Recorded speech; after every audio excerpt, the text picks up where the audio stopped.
Some choices in life haunt you forever, and some pleas echo in your heart long after the words fade into silence. In the unforgiving territory of the Arizona frontier, where justice was measured by the barrel of a gun and tradition held more weight than mercy, a giant of a man named Caleb Stone faced a choice that would define him forever. The towering cowboy had spent 15 years upholding frontier law without question, his reputation built on unwavering adherence to the code. But when he heard those desperate words, "Please, I'm begging you, unchain me," spoken by a young Apache girl shackled in the town square, something ancient stirred within his weathered heart. The settlers expected him to look away, to let tradition run its course. The girl's dark eyes held no hope, only raw desperation. What could possibly make a man like Caleb Stone, loyal, principled, and respected, throw away everything he'd built to save someone the entire territory had condemned?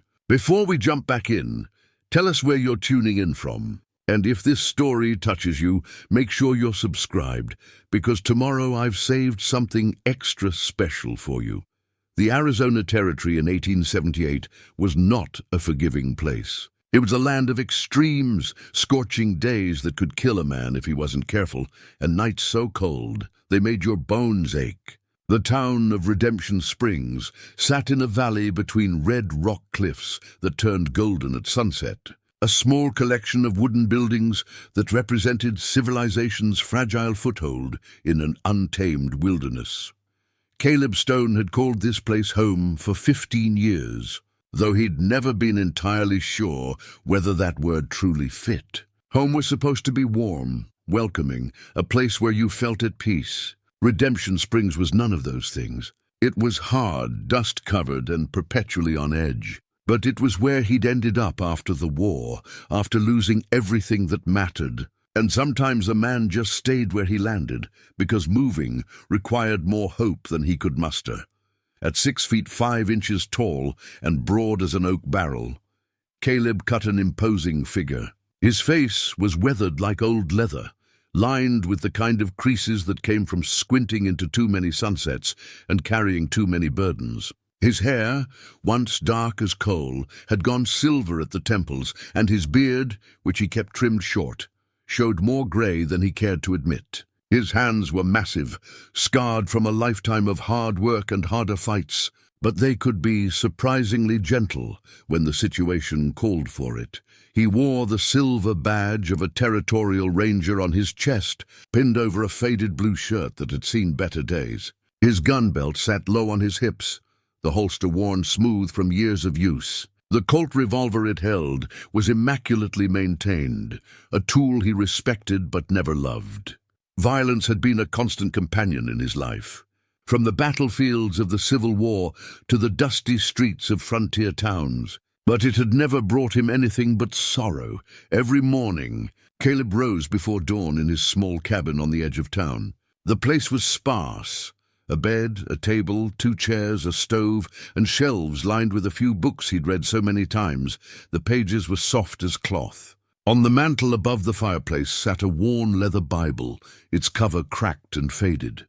It had belonged to his father, a Pennsylvania preacher who'd raised his son to believe in mercy, justice, and the fundamental dignity of every human soul.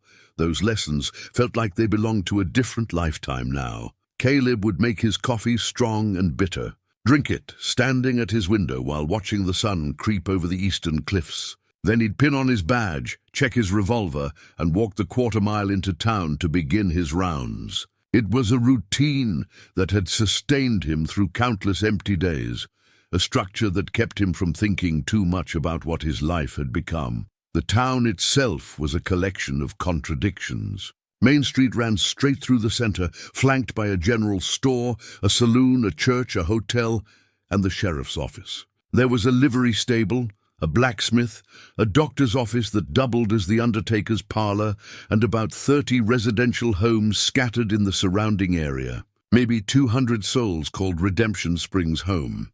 Depending on the season and whether you counted the families on the outlying ranches, most folks here were decent people trying to make honest livings in a difficult place. They were ranchers, farmers, merchants, and tradesmen who'd come west seeking opportunity or escape. Some found what they were looking for.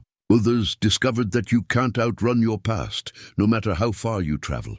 But they all shared one thing in common: a fierce determination to survive in a land that tested them daily. Sheriff Marcus Mackenzie was the closest thing Caleb had to a friend. The older man had held his position for 23 years, and he'd seen the territory transform from lawless wilderness to something resembling civilization. He was in his 60s now, moving slower than he used to, his once sharp eyes requiring spectacles for reading. But his mind remained keen, and his understanding of human nature was unmatched. Mackenzie had been the one to pin the ranger badge on Caleb's chest 15 years ago, recognizing in the broken war veteran a man who needed purpose more than comfort. The sheriff had taught him the unwritten codes that governed frontier justice, codes that were often harsher than any written law. Out here, mercy was seen as weakness, and weakness got people killed. You enforced the rules without exception, maintained order through strength, and never let personal feelings interfere with duty. Caleb had learned those lessons well. Too well, perhaps. Then there was Sarah Brennan, who ran the general store with quiet efficiency. She was a widow in her early 40s, having lost her husband to pneumonia 6 years back. Her daughter had died in childbirth a year before that, taking Sarah's only grandchild with her. The double loss had carved deep lines around her eyes, but it hadn't broken her spirit. She had auburn hair streaked with silver that she wore in a practical bun, and green eyes that still held warmth despite the sorrows they'd witnessed. Sarah had always been kind to Caleb, in a way that suggested she understood the loneliness that haunted him. They'd shared coffee on her porch a few times, talking about small things: the weather, the price of goods, gossip about town residents. Nothing more than friendly conversation between two people who'd both learned that life doesn't always give you what you hope for. But there was something comfortable about her presence, something that reminded him there were still small mercies to be found in the world. The town council consisted of 5 men who made the major decisions for Redemption Springs. There was Reverend Thomas Hartwell, an earnest man in his 50s who genuinely tried to bring spiritual guidance to the community. There was Doc Morrison, who'd seen enough suffering to make him philosophical about human nature. There was Samuel Tucker, who owned the largest ranch in the area and wielded corresponding influence. There was Benjamin Cross, the banker who controlled the town's limited finances. And then there was Coleman Wade. Wade was a relative newcomer, having arrived 3 years ago with enough money to buy a sizable spread of land and enough charisma to quickly establish himself as a voice of authority. He was a tall man with dark hair and darker eyes, handsome in a way that made women take notice and men feel vaguely threatened. He spoke with confidence about frontier values, strength, tradition, the importance of maintaining order against the chaos that surrounded them. Caleb had never warmed to Wade, though he couldn't articulate exactly why. There was something about the man that felt calculated, as if every word and gesture was designed to produce a specific effect. But Wade was popular with many townspeople, particularly those who felt anxious about the ongoing conflicts with Apache tribes in the region. Those conflicts had been escalating for years. The Apache people had inhabited these lands for generations before white settlers arrived, and they had not relinquished their territory willingly. Raids on ranches and settlements were common, as were retaliatory strikes by settler militias. It was a brutal cycle of violence that left bodies on both sides and fostered deep hatred between the communities. The territorial government's policy was clear: Apache. Raiders were to be captured and punished according to frontier law. That law was harsh by any measure, designed more for deterrence than justice. Public punishment, often followed by hanging or imprisonment, was meant to send a message that attacks on settlers would not be tolerated. Caleb had enforced that law without question for 15 years. He'd tracked raiders, made arrests, and stood witness at executions. He'd told himself he was maintaining order, protecting innocent people, doing what needed to be done in a savage land. And in truth, some of those he'd brought to justice had been genuinely dangerous men who would have killed again given the chance. But lately, something had been shifting inside him. Maybe it was age creeping up on him. Maybe it was the accumulation of too many hard memories. Or maybe it was the way his father's Bible sat on that mantle, a silent rebuke every time he came home after a particularly difficult day. He'd started noticing things he'd trained himself to ignore. The fear in the eyes of captured raiders who were barely more than boys. The way Apache women wailed when their men were taken away. The fact that settler violence against Apache families often went unpunished, while Apache violence against settlers brought swift retribution. The system wasn't balanced, and he'd been part of that imbalance for a long time. These thoughts troubled him, but he'd kept them buried. A man in his position couldn't afford doubt. Doubt led to hesitation, and hesitation got people killed. So he'd continued his routine, pinning on his badge each morning and doing what was expected of him, trying not to think too deeply about whether expected and right were always the same thing. His small cabin held few personal possessions, but the ones he kept were meaningful. Besides his father's Bible, there was a tintype photograph in a wooden frame that he kept in a drawer, unable to look at it too often, but unwilling to throw it away. It showed a younger Caleb with his wife Mary and their daughter Emma, taken in Pennsylvania before the war. They were smiling, hopeful, unaware that fever would take both of them while Caleb was off fighting in Virginia. He'd come home to 2 fresh graves and a world that no longer made sense. After that, moving west had seemed less like a choice, and more like the only direction left to go when everything behind you was ashes. There was also a small wooden horse he'd carved for Emma when she was 4 years old. It was crude work, the proportions all wrong, but she'd loved it fiercely. He'd found it among her things after she died and had carried it with him ever since. A reminder of what love felt like before grief buried it so deep he could barely remember. The morning routines, the badge, the rigid adherence to duty, these things had become his armor against feeling too much. If he stayed busy, stayed focused on the task at hand, he could make it through each day without drowning in memories of what he'd lost.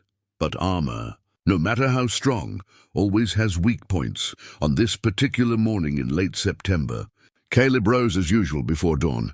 The air had a crisp edge that promised winter wasn't far off. He made his coffee, drank it at the window, and watched the sun paint the cliffs in shades of amber and rose. He pinned his badge over his heart, checked his revolver, and walked into town. The streets were mostly empty at this hour. A few shopkeepers were opening their establishments, and the smell of fresh bread drifted from the bakery. Caleb exchanged nods with the people he passed, the kind of minimal acknowledgement that characterized most of his social interactions. He stopped at the sheriff's office, where Mackenzie was already at his desk, reading a week-old newspaper that had arrived on yesterday's stage. "Morning." "Caleb," the sheriff said without looking up. "Marcus," Caleb replied, pouring himself a cup of coffee from the pot on the stove. "Anything I should know about?" "Quiet night," Mackenzie said. "Tucker's boys got drunk and rowdy at the saloon, but nothing serious. Wade stopped by yesterday asking about increasing patrols on the eastern ranches. Says he's heard rumors of Apache movement in that area." Caleb felt his jaw tighten. Wade was always advocating for more aggressive action against the Apache, always pushing for harsher measures. "Any actual evidence of trouble or just rumors?" "Just rumors," Mackenzie admitted. "But folks are nervous. Can't blame them after what happened to the Thornton family last month.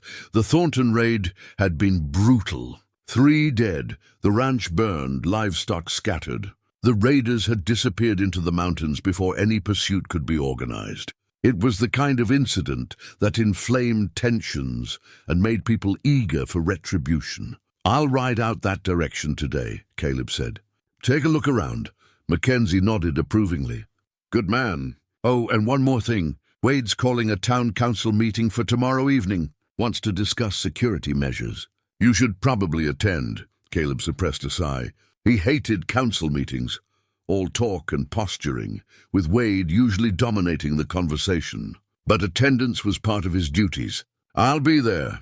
He finished his coffee and headed back out into the brightening morning. The town was coming to life now, people going about their daily business. Children ran past on their way to the schoolhouse, and wagons rattled down Main Street, carrying supplies. Caleb walked to the livery to get his horse, a big roan gelding named Copper, who'd been his companion for 8 years. The horse nickered in greeting, and Caleb stroked his neck before saddling him. There was something honest about horses. They didn't judge, didn't demand explanations, just gave you their loyalty if you treated them well. He was about to mount when Sarah Brennan appeared, carrying a small bundle wrapped in cloth. "Caleb," she called out, a slight smile on her face. "I thought you might be heading out today." "Packed you some lunch." He took the bundle, surprised and oddly touched by the gesture. "That's kind of you, Sarah. You didn't have to."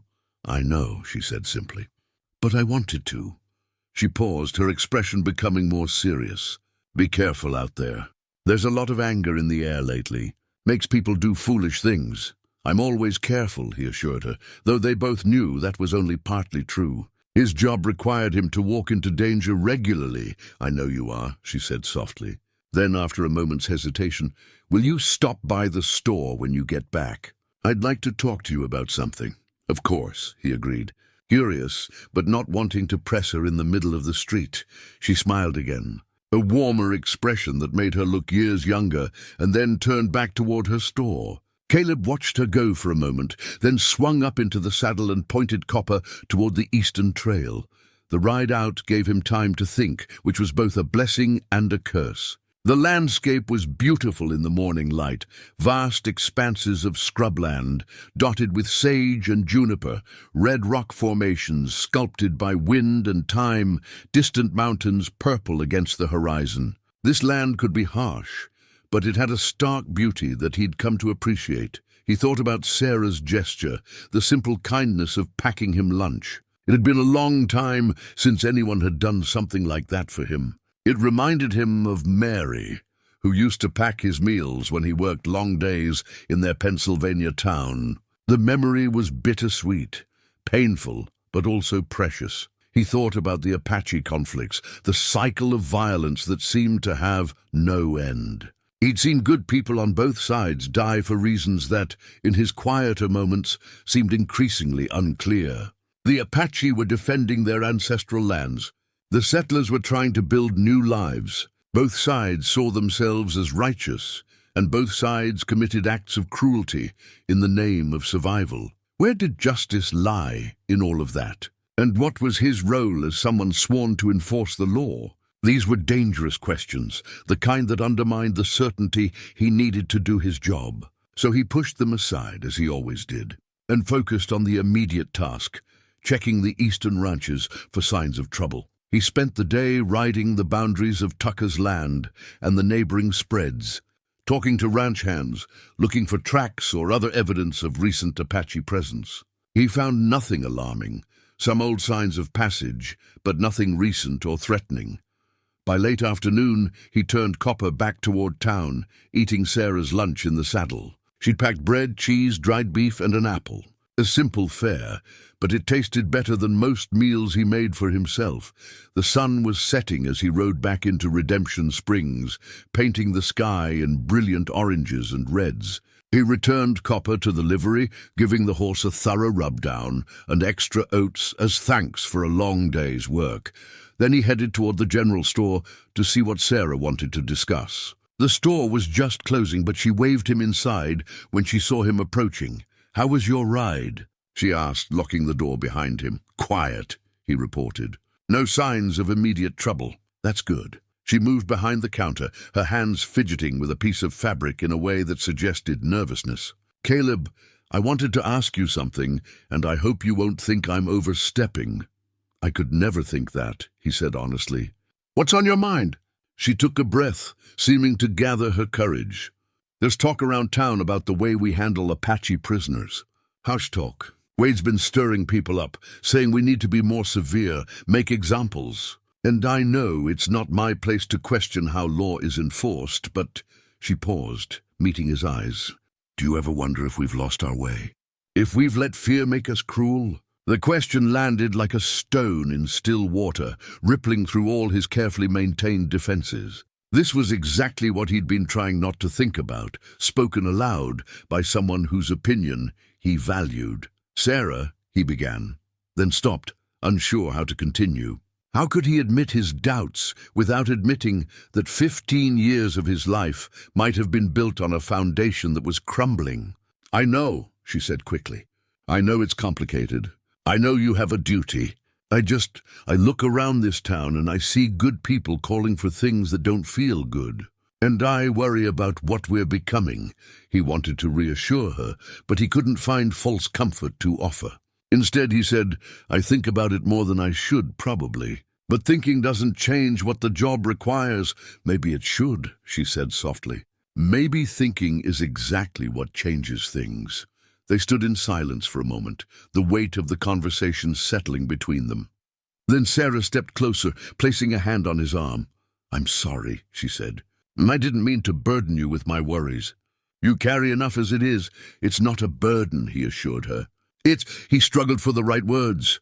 "It's good to know I'm not the only one wondering." She smiled at that, a sad but genuine expression. "You're a good man, Caleb Stone. Don't let this place make you forget that."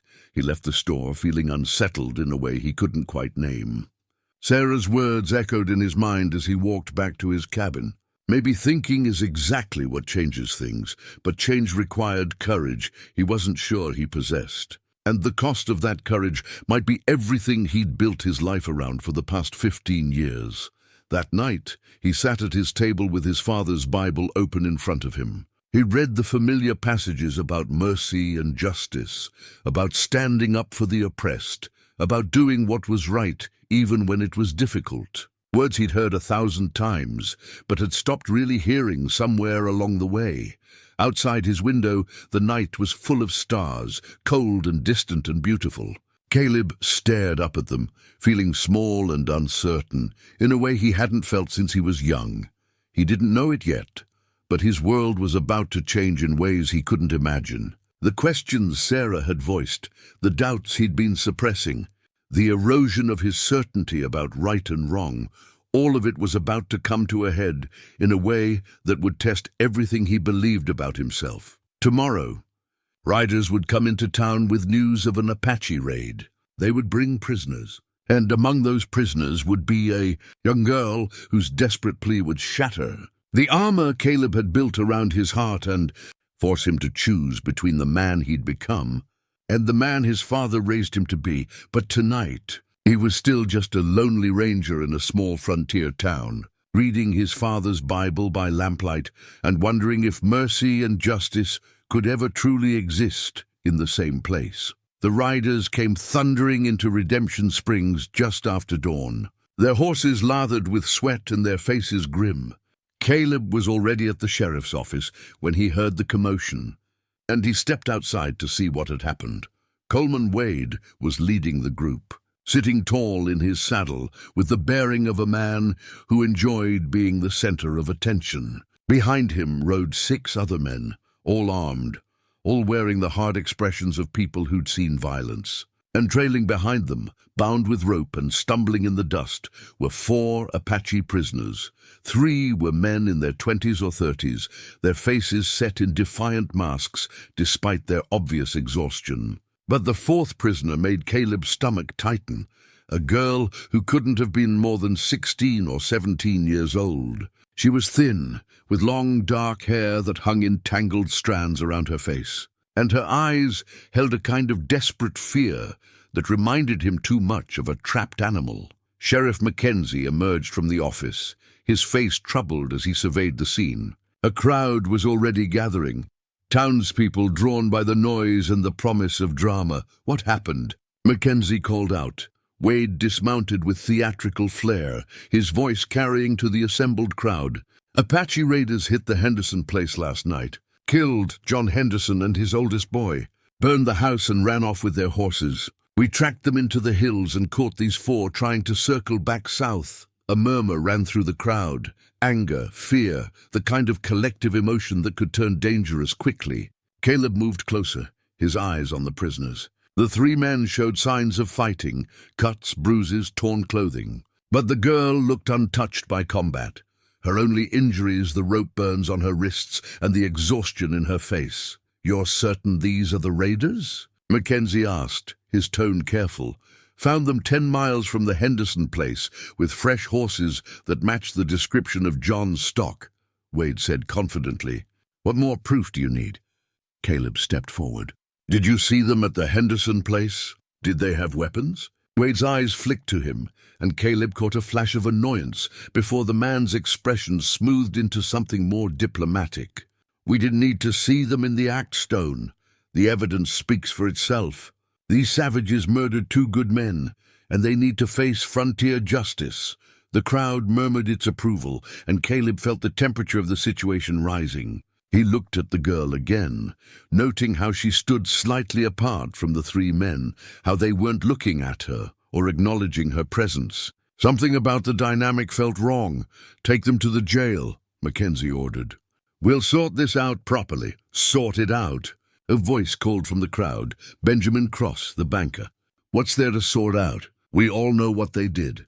"We all know what needs to happen." More voices joined in, angry and demanding. Wade stood in the center of it all, not saying anything but wearing an expression of grim satisfaction. He was feeding on the crowd's anger, Caleb realized, stoking it with his silence. "There will be a proper inquiry," Mackenzie said firmly, his voice cutting through the noise. "That's the law, and that's what we'll follow. Caleb, help me get these prisoners secured." Caleb moved to comply, but as he reached for the rope binding the girl, Wade stepped between them. "The council needs to meet first. Decide on the appropriate measures. The appropriate measure is jail until we can hold a proper proceeding," Caleb said, his voice level but firm. "That's how it works." For a moment the 2 men locked eyes, and Caleb saw something cold and calculating in Wade's gaze. Then Wade smiled, that easy, charismatic smile that won him so many allies. "Of course you're right. The law must be followed. But given the severity of the crime, I think public restraint is warranted. We need to show that raiders will be held accountable, that our community won't tolerate this kind of savagery." "Public restraint?" Mackenzie frowned. "You mean chain them in the square?" Wade said, his voice carrying to the crowd. "Let everyone see that justice is coming. Let the message be clear to any other raiders who might be watching." The crowd erupted in approval, and Caleb felt the situation slipping out of control. Public chaining was a practice that had been used before, a form of humiliation and deterrence that was technically legal but deeply cruel. Prisoners would be shackled in the town square, exposed to the elements and the hostility of passing townspeople, until their trial or punishment was determined. "Marcus," Caleb said quietly, urgently. "This isn't right." "It's within the law," Mackenzie replied, his voice heavy with regret. "And the mood of the town?" He glanced at the angry faces surrounding them. "We need to keep order, Caleb. If we don't give them this, they might take matters into their own hands." It was a calculation Caleb understood but hated, choosing the lesser evil to prevent something worse. But as he looked at the girl's terrified face, at the rope burns on her thin wrists, at the way she seemed to be trying to disappear into herself, he felt something crack inside his chest. The 3 Apache men were led to the square without resistance, their faces showing neither fear nor hope, just a kind of grim acceptance. Chains were produced from the sheriff's office, heavy iron shackles that were driven into posts specially erected for this purpose. The men were secured, their hands bound, their ankles chained, leaving them able to stand or sit, but not to move more than a few feet. Then it was the girl's turn. As Caleb brought her forward, she looked up at him with those dark, desperate eyes, and she spoke in broken English, her voice barely above a whisper. "Please, not with them." I not. She struggled for words, her English clearly limited. "Save your breath, girl," Wade said dismissively. "You'll have your chance to speak at the trial." But something in her plea struck Caleb with the force of a physical blow. The way she said it, the desperation in her voice, it didn't sound like someone begging for mercy from deserved punishment. It sounded like someone begging to be believed, to be seen as separate from something she wasn't part of. Caleb, Mackenzie's voice was quiet but firm. It has to be done. Caleb's hands shook slightly as he secured the shackles around the girl's wrists. She flinched at his touch, and he found himself murmuring, "I'm sorry," so quietly that only she could hear it. Her eyes met his again, and he saw something shift in them, a flicker of recognition that perhaps he was different from the others, that perhaps some small part of him understood. As he moved to chain her ankle, something fell from her clothing, a small beaded pouch, intricately decorated with geometric patterns in red, blue, and white. It hit the ground and spilled its contents, dried herbs, small stones, and what looked like a tiny carved figure. Wade stepped forward and crushed the pouch under his boot, grinding it into the dirt. "Apache witchcraft. We don't need that poison in our town." The girl cried out, a sound of pure anguish that had nothing to do with physical pain. She strained against her chains, reaching for the scattered contents of the pouch, but couldn't extend far enough. Tears streamed down her face, and she spoke rapidly in her own language. Words Caleb couldn't understand, but whose meaning was painfully clear. That pouch had mattered to her, had been precious. The crowd began to disperse, satisfied that justice was being served. Wade lingered, speaking with some of the townsmen about organizing watch rotations to guard the prisoners. Mackenzie returned to his office, his shoulders slumped with the weight of compromise. Caleb stood in the square, staring at the 4 chained prisoners. The 3 men had their eyes closed, their faces turned toward the morning sun in what might have been prayer. But the girl sat curled as small as she could make herself, her chains rattling as she sobbed quietly. He looked at the trampled medicine pouch, at the scattered herbs and stones that had meant something to her. And before he could stop himself, before he could think about whether it was wise or proper, he knelt down and began gathering the pieces. The girl stopped crying and watched him, her expression stunned. The beaded pouch itself was destroyed, ground into uselessness by Wade's boot. But Caleb carefully collected the herbs, the stones, the small carved figure. A tiny bird he saw now, worn smooth by handling. He pulled a handkerchief from his pocket, wrapped the items carefully, and then, glancing around to make sure no one was watching, moved close to the girl. "I'll keep these safe," he said quietly, meeting her eyes. "When this is over, I'll give them back to you." She stared at him, tears still tracking down her cheeks, and whispered something in her language that he didn't understand. But the tone was clear enough, gratitude mixed with disbelief that anyone would show her even this small kindness. Caleb stood up, the wrapped handkerchief heavy in his pocket, heavier than such small objects should have been. He looked at the girl one more time, at her thin frame shackled to a post in the middle of town, at the way the morning sun was already beginning to beat down on her unprotected head, and felt something fundamental shift inside him. This was wrong. Not just questionable or harsh, but fundamentally, deeply wrong. And he had been complicit in it, had been complicit in things like it for 15 years, telling himself he was just following orders, just doing his duty, just maintaining necessary order. But there came a moment in every person's life when following orders wasn't enough, when duty became an excuse rather than a justification, when maintaining order meant maintaining injustice. He walked away from the square, away from the girl's quiet sobbing and the rattle of chains, and found himself heading not back to the sheriff's office, but out of town, toward the open desert where he could breathe and think without the weight of watching eyes. The sun climbed higher, turning the air hot and thick. Birds circled overhead, and the wind carried the scent of sage and dust. Caleb walked until his legs ached, until the town was small behind him, and then he stopped and pulled the handkerchief from his pocket. He unwrapped it carefully, looking at the items he'd saved. The herbs were dried and fragrant, medicinal perhaps, or ceremonial. The stones were smooth river rocks, probably gathered from some meaningful place. And the carved bird, he turned it over in his massive hand, marveling at the delicate craftsmanship, the way it captured the essence of flight in such a small form. These were someone's treasures, someone's connection to family, to tradition, to identity, and Wade had crushed them without a second thought. had dismissed them as witchcraft and poison because they came from people he'd decided weren't fully human. Caleb had seen this before, the way dehumanization preceded atrocity, the way calling people savages made it easier to treat them savagely. He'd participated in it, enforced it, stood silent while it happened, and he'd told himself it was necessary, that the frontier required harsh measures, that his personal feelings didn't matter in the face of duty. But standing there in the desert heat with a dead girl's treasures in his hand, because she would die, he knew that now, whether through legal execution or mob violence, the outcome was already written. He couldn't tell himself those lies anymore. His father's voice came back to him, words from a sermon he'd heard as a boy.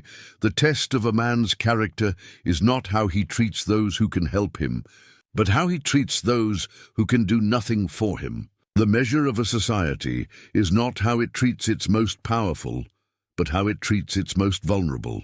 The girl in the square was about as vulnerable as a human being could be, and his society was failing that measure spectacularly. Caleb rewrapped the treasures and put them back in his pocket. Then he turned and walked back toward town, his mind churning with thoughts he'd suppressed for too long. When he reached Redemption Springs, the sun was at its peak, turning the square into a furnace. The three Apache men stood stoically in their chains, their faces expressionless. But the girl had collapsed, slumped against her post, her lips cracked and her skin flushed with heat. No one had given them water. Caleb went to the well, filled a ladle, and carried it to the prisoners. He started with the men, who drank gratefully but silently. Then he knelt beside the girl, lifting her head gently. "Drink," he said softly. She opened her eyes, unfocused and confused, and then seemed to recognize him. She drank in desperate gulps, water running down her chin, and when the ladle was empty, she whispered again in broken English, "Thank you, thank you. What's your name?" Caleb asked, though he wasn't sure she would understand. She looked at him for a long moment, then said, "Ayana, Ayana," he repeated, committing it to memory. Not the girl or the prisoner, but a person with a name, with an identity. "My name is Caleb." She nodded slightly, and he saw intelligence in her eyes, a sharp awareness that was evaluating him, trying to understand why he was being kind when everyone else had been cruel. "I didn't," she started, then struggled for words. "I didn't kill. I'm not with them. I was—" She made a gesture that might have meant running or escaping. "They catch me. Make me—" Another gesture, this one suggesting force or captivity. Caleb felt his chest tighten. "You were their prisoner?" She nodded vigorously. "Prisoner, long time. I try, run. They catch, bring here." Now, she rattled her chains, and a bitter, hopeless expression crossed her face. "I'll look into it," Caleb promised, though he wasn't sure what he could do. "I'll find out the truth." She studied his face, and he saw the exact moment when she decided whether to believe him or not. Then she whispered, "Please, I am begging you, unchain me." Those words, simple, desperate, human, hit him with more force than any bullet he'd ever faced. This was the moment. This was the choice. He could walk away, tell himself he'd done what he could by giving her water and saving her treasures. He could maintain his position, his reputation, his comfortable routine. Or he could do what his father would have done, what his conscience was screaming at him to do, regardless of the cost. He stood up, his shadow falling across her like a promise or a threat. He couldn't tell which. "I'll find the truth," he said again. And then, more quietly, more like a vow, "and I'll make it right." He didn't know yet what that would require. Didn't know that keeping that promise would cost him everything he'd built his life around. But as he walked away from Ayana's desperate, hopeful eyes, the handkerchief with her treasures heavy in his pocket and her plea echoing in his mind, Caleb Stone began the transformation from a man who enforced the law to a man who would seek justice. No matter what the law said, 3 days passed, and they were the longest days of Caleb's life. Each morning, he woke before dawn and found himself unable to go through his usual routine. He would stand at his window with his coffee growing cold in his hand, staring toward the town square, where 4 people remained chained like animals on display. The weight in his chest grew heavier with each sunrise. The three Apache men endured their captivity with stoic dignity, their faces showing nothing to the townspeople who passed by. Some curious, some sympathetic, most hostile. They spoke little, even to each other, conserving their strength and refusing to give their captors the satisfaction of seeing them suffer. But Ayana was different. She was younger, less hardened, and her fear was written plainly across her face. Caleb watched her from a distance throughout those days, saw how she flinched when people shouted insults, how she tried to make herself small when groups of men gathered nearby, how her hands trembled when she thought no one was looking. He brought water 3 times a day, more than was required, more than anyone else bothered to do. Each time, he knelt beside her and spoke quietly, trying to learn more of her story through her limited English and his patient questioning. Slowly, piece by piece, a picture emerged that made his blood run cold. Ayana had been taken from her village when she was 11 years old. She didn't know the exact year.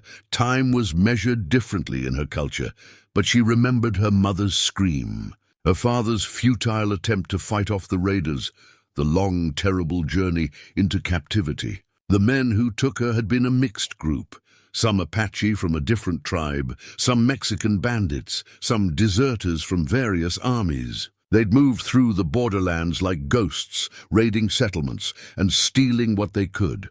She'd been passed between different groups over the years. Always the youngest, always powerless, kept alive for reasons she didn't fully understand or want to remember. She'd learned fragments of English from a captive white woman who died 2 winters ago. And those fragments were now her only way to communicate her truth. "I try run many times," she told Caleb on the 2nd day, her voice barely audible. "They catch me, hurt me. Say next time they kill. But I keep trying." "The night of the Henderson raid," Caleb pressed gently. "Where were you?" "I hide in rocks," she said, pointing vaguely eastward. 2 days before. "I get away finally, find place to hide. But I hear horses, many men. I stay quiet, but they find me anyway." Her eyes filled with tears. "I think maybe they help me. But they put rope on me, bring me here with others. No one listen when I say I'm not with them." Caleb believed her. He'd spent 15 years learning to read people, and everything about Ayana's story rang true.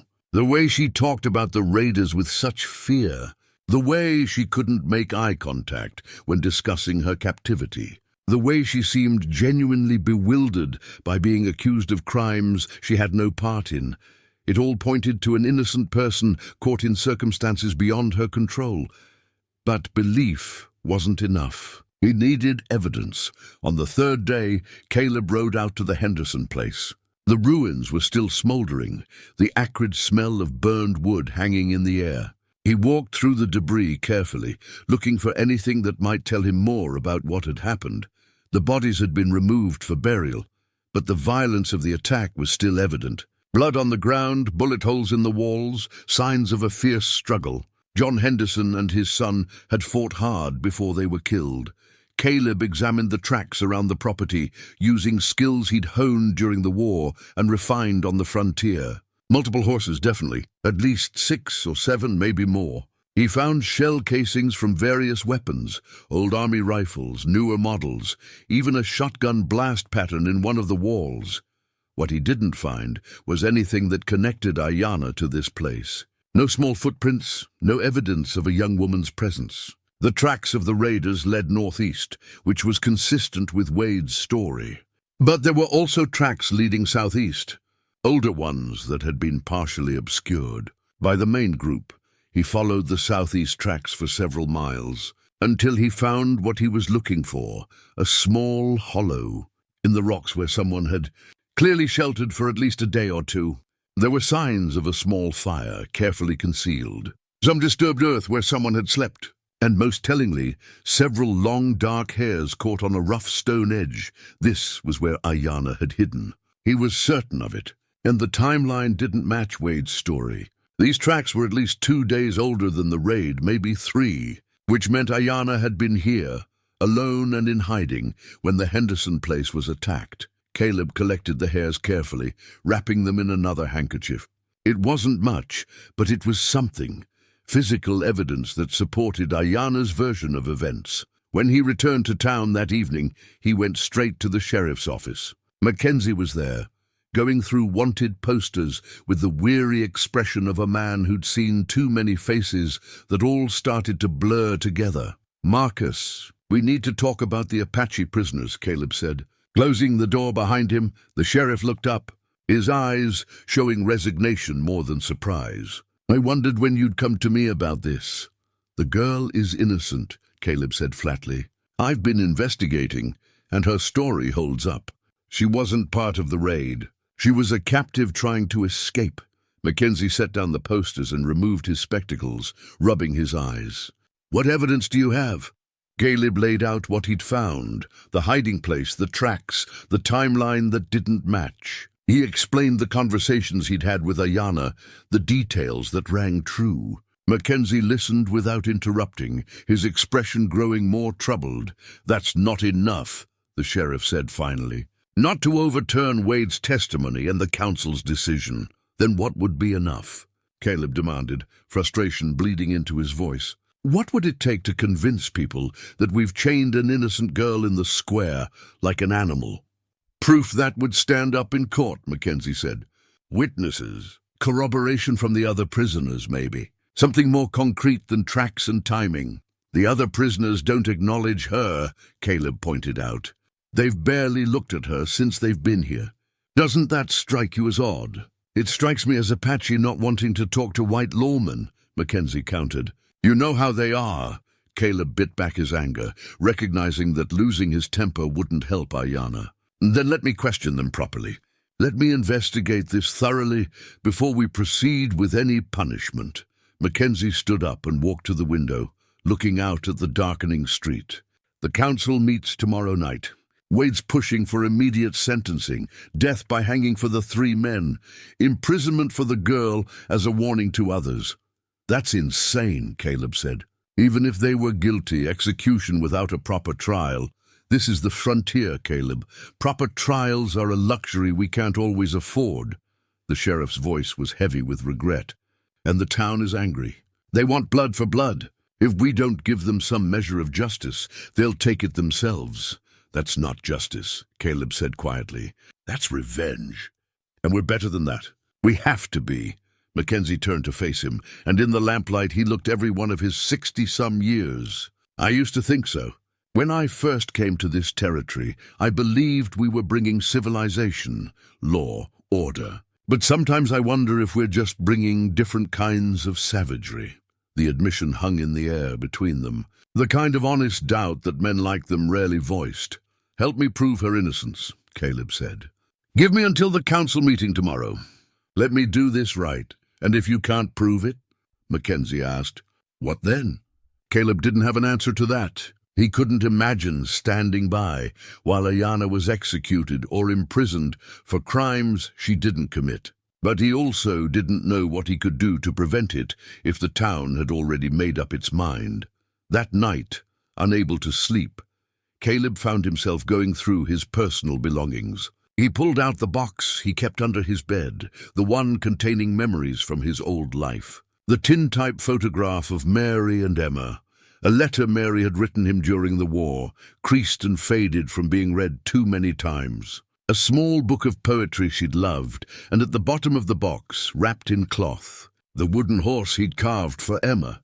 He took it out and held it in his hands, remembering how her face had lit up when he'd given it to her. She'd named it Thunder and had insisted it sleep beside her bed every night. After she died, finding this among her things had nearly broken him all over again. He'd kept it as a reminder of what he'd lost, of what mattered, of the life he'd failed to protect. But looking at it now, he realized it was also a reminder of who he'd been before grief and war had hardened him. A father who made toys for his daughter. A husband who wrote love letters. A man who believed in gentleness and hope. That man had been buried for a long time. But maybe he wasn't dead. Maybe he'd just been waiting for a reason to come back to life. Caleb thought about Ayana, chained in the square, young enough to be his daughter, desperate enough to beg a stranger for help. He thought about the medicine pouch he'd saved, the treasures that connected her to family and identity. He thought about her voice saying, "I am begging you, unchain me." And he realized that some part of him had already made a decision, even if his conscious mind hadn't caught up yet. He was going to save her.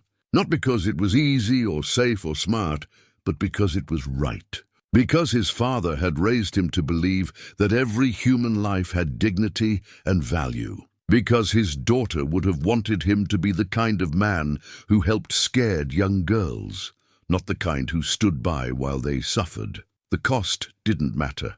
His reputation, his position, his comfortable routine, none of it mattered compared to doing what his conscience demanded. He wrapped the wooden horse back in its cloth and put it away, but kept the photograph of Mary and Emma on his table. He wanted them to see what he was about to do, wanted them to know that he was finally remembering how to be the man they'd believed him to be. The next morning, Caleb went to the square early, before most of the town was awake.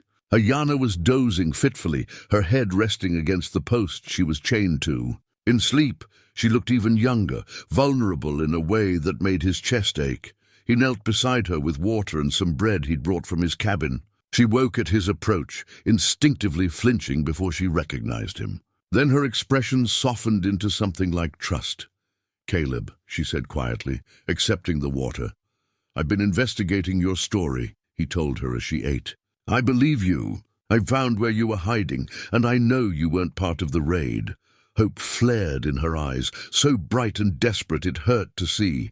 "You tell them? You make them?" She gestured at her chains. "I'm trying," he said, "but it's complicated. The town wants someone to punish for what happened. They're not interested in listening to evidence that goes against what they've already decided." The hope dimmed, replaced by resignation. She'd probably known this would be the outcome all along. "They kill me," she said flatly. "Like they kill others." "No," Caleb said firmly. "I won't let that happen." She looked at him with such searching intensity, trying to determine if this was a promise he could keep or just empty comfort. "Why you help me? You not know me." "I am," she struggled for the word. "I am enemy to your people." "You're not my enemy," Caleb said. "You're a young woman who's been hurt and scared for too long. And that's all that matters." Tears welled in her eyes, and she blinked them back fiercely. "My mother say that too, before they take me. She say I'm not bad, I'm just girl. But no one see that now. Everyone see only Apache, only enemy." "I see you, Ayana," Caleb said quietly. "I see exactly who you are." She reached out then, her chained hand moving as far as the shackles would allow, and touched his arm briefly. It was the smallest gesture, but it carried the weight of all her gratitude, all her desperate hope that maybe, somehow, this stranger would be different from all the others who'd failed her. Caleb stood up, aware that people were starting to emerge from their homes, that being seen having long conversations with the prisoners would raise questions he wasn't ready to answer. But before he left, he made her a promise that he intended to keep, no matter what it cost him. "There's a council meeting tonight. They're going to decide what happens to you and the others. I'm going to present the evidence of your innocence. And if they won't listen," he paused, meeting her eyes. "If they won't listen, then I'll find another way. I give you my word." "Your word," she repeated softly, testing the phrase. Then, with something that might have been the beginning of a smile, "Thank you, Caleb Stone.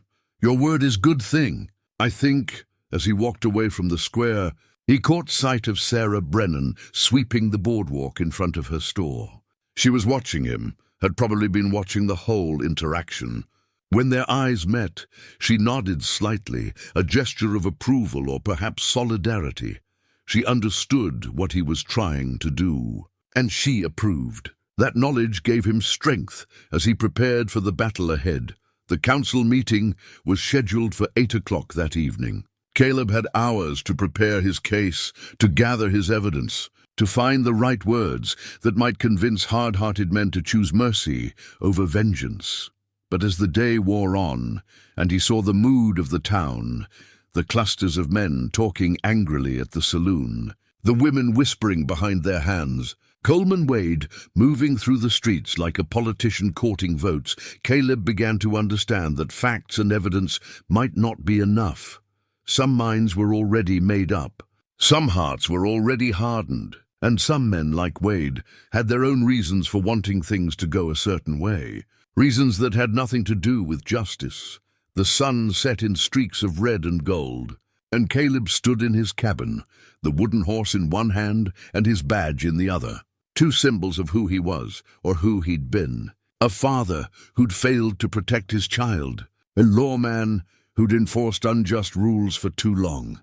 Tonight, he would find out which of those identities was stronger.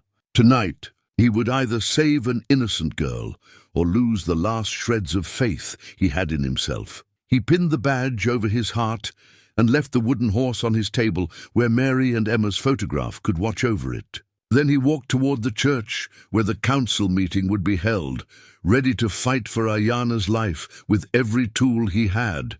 And if words and evidence weren't enough, then he would find other tools. Because a promise made to a desperate girl in chains was sacred in a way that badges and positions could never be. The church was packed when Caleb arrived. Every seat was filled, and people lined the walls, their faces reflecting the lamplight in harsh angles and deep shadows. The air was thick with tension and the smell of too many bodies in too small a space. The 5 council members sat at a table at the front. Reverend Hartwell, Doc Morrison, Samuel Tucker, Benjamin Cross, and Coleman Wade. Wade had positioned himself in the center, Caleb noticed, though technically the Reverend should have occupied that place as council chair.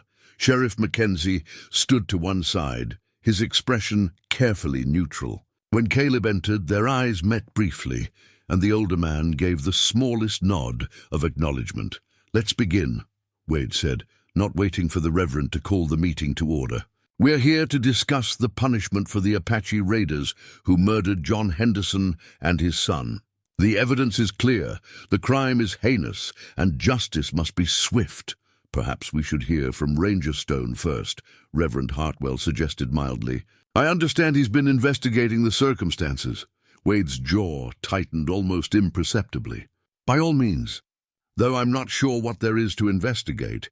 We caught the raiders with stolen horses. The case is straightforward." Caleb stepped forward, feeling the weight of every eye in the room. "I've spent the past 3 days examining the evidence, and I've found several inconsistencies that need to be addressed before we proceed with any punishment." A murmur ran through the crowd, part interest, part annoyance. Caleb pressed on. "First, regarding the girl, Ayana, I've questioned her extensively, and her story is that she was not part of the raiding party. She claims she was being held captive by the 3 men and had escaped 2 days before the Henderson raid occurred." "Of course she'd claim that," someone called from the back. "What else would she say?" "I found physical evidence supporting her account," Caleb continued, refusing to be derailed. "There's a hiding place approximately 8 miles southeast of the Henderson Ranch, showing signs that someone camped there for 2 to 3 days before the raid. The timing and location match her story exactly." "Circumstantial evidence," Wade interjected smoothly. "A hiding place could belong to anyone. It doesn't prove the girl is innocent. It proves she wasn't with the raiding party when the attack occurred," Caleb countered. "And there's more. I've observed the behavior of the 3 Apache men since their capture. They don't acknowledge the girl. They don't speak to her or look at her. Their body language suggests they don't consider her part of their group." Doc Morrison leaned forward, his weathered face thoughtful. "That is peculiar, I'll grant you. In my experience, people who commit crimes together usually show some connection, some awareness of each other." "She could have been a lookout," Benjamin Cross suggested. "Sent ahead to scout while the men did the actual raiding, at 11 years old." Caleb asked sharply, "Because that's how old she was when she was taken from her village. She's been a captive for 6 years, passed between different groups of raiders. She has scars on her wrists and ankles from being bound repeatedly. This isn't speculation. These are facts I've verified through observation and questioning." The room fell quieter as people absorbed this information. Caleb saw several faces showing doubt, reconsidering their certainty. But he also saw others hardening further, unwilling to let sympathy interfere with their desire for retribution. Wade stood up, his voice taking on a tone of reasonable authority. Ranger Stone's compassion is admirable, but let's not lose sight of what we know for certain. 4 Apache were found with stolen horses near the site of a brutal murder. Whether the girl was a full participant or merely an accomplice is ultimately irrelevant. The law requires that raiders be punished to deter future attacks. The law requires that justice be served, Caleb shot back. And there's no justice in punishing someone for crimes they didn't commit. Gentlemen, please. Reverend Hartwell raised his hands. This is becoming heated. Perhaps we should hear from the prisoners themselves. Have the 3 men been questioned about the girl's involvement? They refused to speak, Mackenzie said from his position along the wall. I've tried questioning them multiple times. They won't say a word, not in English or in their own language. They just stare straight ahead like stone. Typical Apache stubbornness, Tucker muttered. Can't get a straight answer out of them to save their lives. Which, ironically, they can't. A few people laughed at that, an ugly sound that made Caleb's skin crawl. What about witnesses? Doc Morrison asked. Does anyone actually place these prisoners at the Henderson Ranch during the attack? The timing and location are proof enough, Wade insisted. They were found within striking distance of the ranch with Henderson's horses. What more do we need? We need to be certain, Caleb said firmly. We need to know beyond doubt that we are executing the right people. Because once it's done, it can't be undone. And if we're wrong, he paused, making sure everyone was listening. If we're wrong, then we're no better than the murderers we claim to be punishing. The silence that followed was heavy and uncomfortable. These were people who believed in clear lines between right and wrong, who needed to see themselves as civilized in contrast to the savage Apache. Caleb's words challenged that comfortable narrative. I've heard enough, Wade said abruptly. We can debate philosophy all night, but the facts remain unchanged. The council needs to vote on appropriate punishment. I move that the 3 Apache men be hanged at dawn tomorrow for murder, and that the girl be imprisoned for 10 years as an accessory to murder and a warning to other potential raiders. That's not, Caleb started. I second the motion, Cross interrupted. Reverend Hartwell looked troubled. Shouldn't we take more time to consider Ranger Stone's evidence? What evidence? Wade spread his hands. Some tracks that might belong to anyone. Speculation about the relationships between prisoners. The ranger's gut feeling that the girl is innocent. That's not evidence, that's sentiment. And sentiment has no place in frontier justice. I agree with Wade, Tucker said. We've been too soft on Apache raids for too long. It's time to send a strong message. Doc Morrison hesitated, his eyes moving between Caleb and Wade. I'm not entirely comfortable with this rush to judgment. Then you're putting sentiment above safety, Wade cut in. The longer we delay, the more we look weak, and weakness invites more attacks. The doctor's face flushed at the implicit accusation of cowardice, and Caleb saw him wavering. This was how Wade operated, pushing, manipulating, using people's fears and pride to get what he wanted. Wait, Caleb said, his voice carrying across the room. Before you vote, I want everyone to understand what we're really deciding here. We're not just determining punishment for criminals. We're deciding whether to kill a girl who may be completely innocent. A girl who's already suffered years of captivity and abuse. A girl who has no one to speak for her except me. He turned to face the crowd, meeting as many eyes as he could. I've been a ranger for 15 years. I've tracked raiders, made arrests, stood witness at executions. I've never questioned my duty before. But I'm questioning it now, because I've looked into that girl's eyes, and I've seen nothing but fear and desperation. Not guilt, not defiance, just a terrified child begging for mercy. She's not a child, Wade said coldly. She's Apache. And out here, Apache grow up fast, or they don't grow up at all. She's 17 years old, Caleb said quietly. The same age my daughter would have been if she'd lived. And I know in my bones that she's innocent. Maybe I can't prove it to everyone's satisfaction. Maybe the evidence isn't perfect. But I know. Sarah Brennan spoke up from where she'd been standing quietly near the back. I believe him. Caleb Stone is the most honest man in this town. If he says the girl is innocent, then she deserves the benefit of the doubt." "Thank you, Mrs. Brennan," Wade said with exaggerated courtesy. "But this is a matter for the council to decide, not for—" He paused delicately. "Not for those governed by emotion rather than reason." The dismissal was clear, and Sarah's face colored with anger. But before she could respond, Mackenzie stepped forward. "I've known Caleb Stone for 15 years, the sheriff said, his voice carrying the weight of authority. "In all that time, I've never seen him shirk his duty or let personal feelings interfere with his judgment. If he says there's reasonable doubt about the girl's guilt, then I believe we have an obligation to investigate further before proceeding with irreversible punishment." Wade's expression tightened. "Sheriff, with all due respect, your sentimentality is showing. Perhaps age is making you soft." The insult landed hard, and Mackenzie's face went rigid. Around the room, people shifted uncomfortably. Wade had gone too far, questioned the sheriff's competence too directly. But Wade seemed to recognize his mistake and quickly smoothed it over. "I apologize. That was uncalled for. I'm simply concerned that we're letting sympathy cloud our judgment. The safety of this community must come first. The honor of this community should come first," Reverend Hartwell said quietly. "And there's no honor in executing people we're not certain are guilty, so you're voting against the motion?" Wade asked sharply.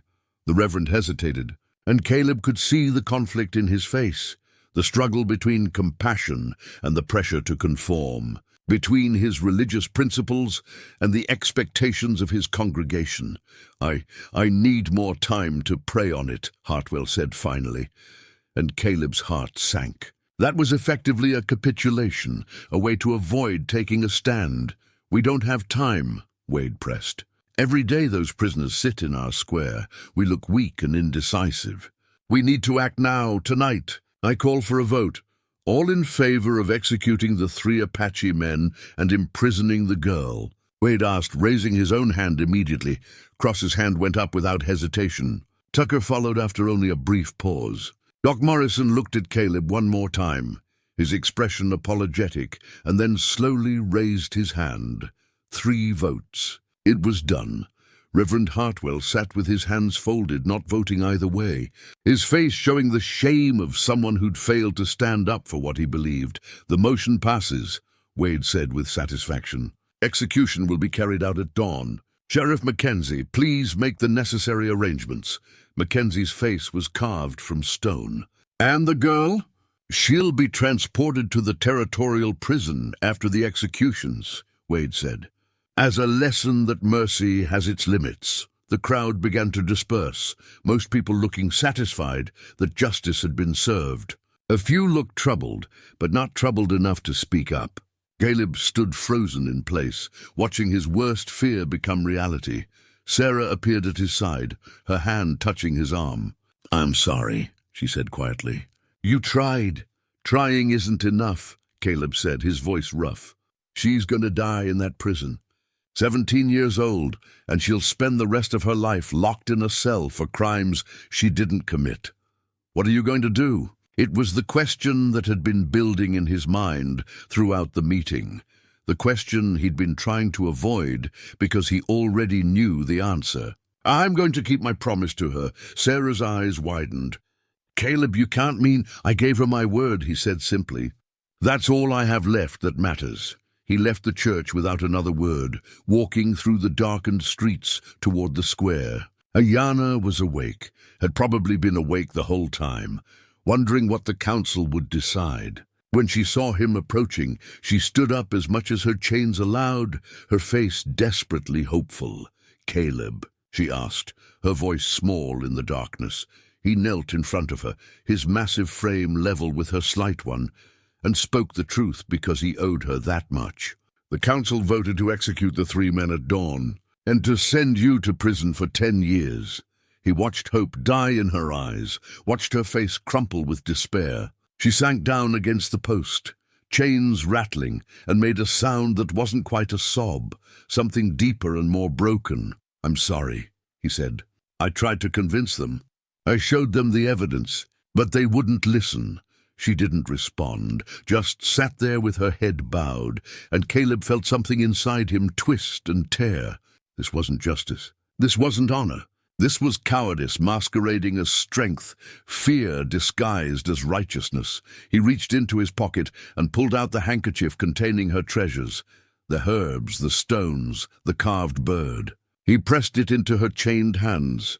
"I'm giving these back to you now," he said quietly, "because I'm keeping my other promise. I'm getting you out of here." Her head snapped up, eyes wide. "What?" "Tomorrow night, after the executions, there will be chaos and grief. Everyone will be distracted. I'm going to unchain you, and we're going to leave this town. I know a place, an Apache settlement where peaceful families live. I'll take you there, get you back to your people. They catch you," she whispered. "They punish you." "Probably," he agreed. "But that doesn't matter. What matters is that you don't spend the rest of your life in a cell for something you didn't do." "Why?" she asked, and there were tears streaming down her face now. "Why you do this? You lose everything."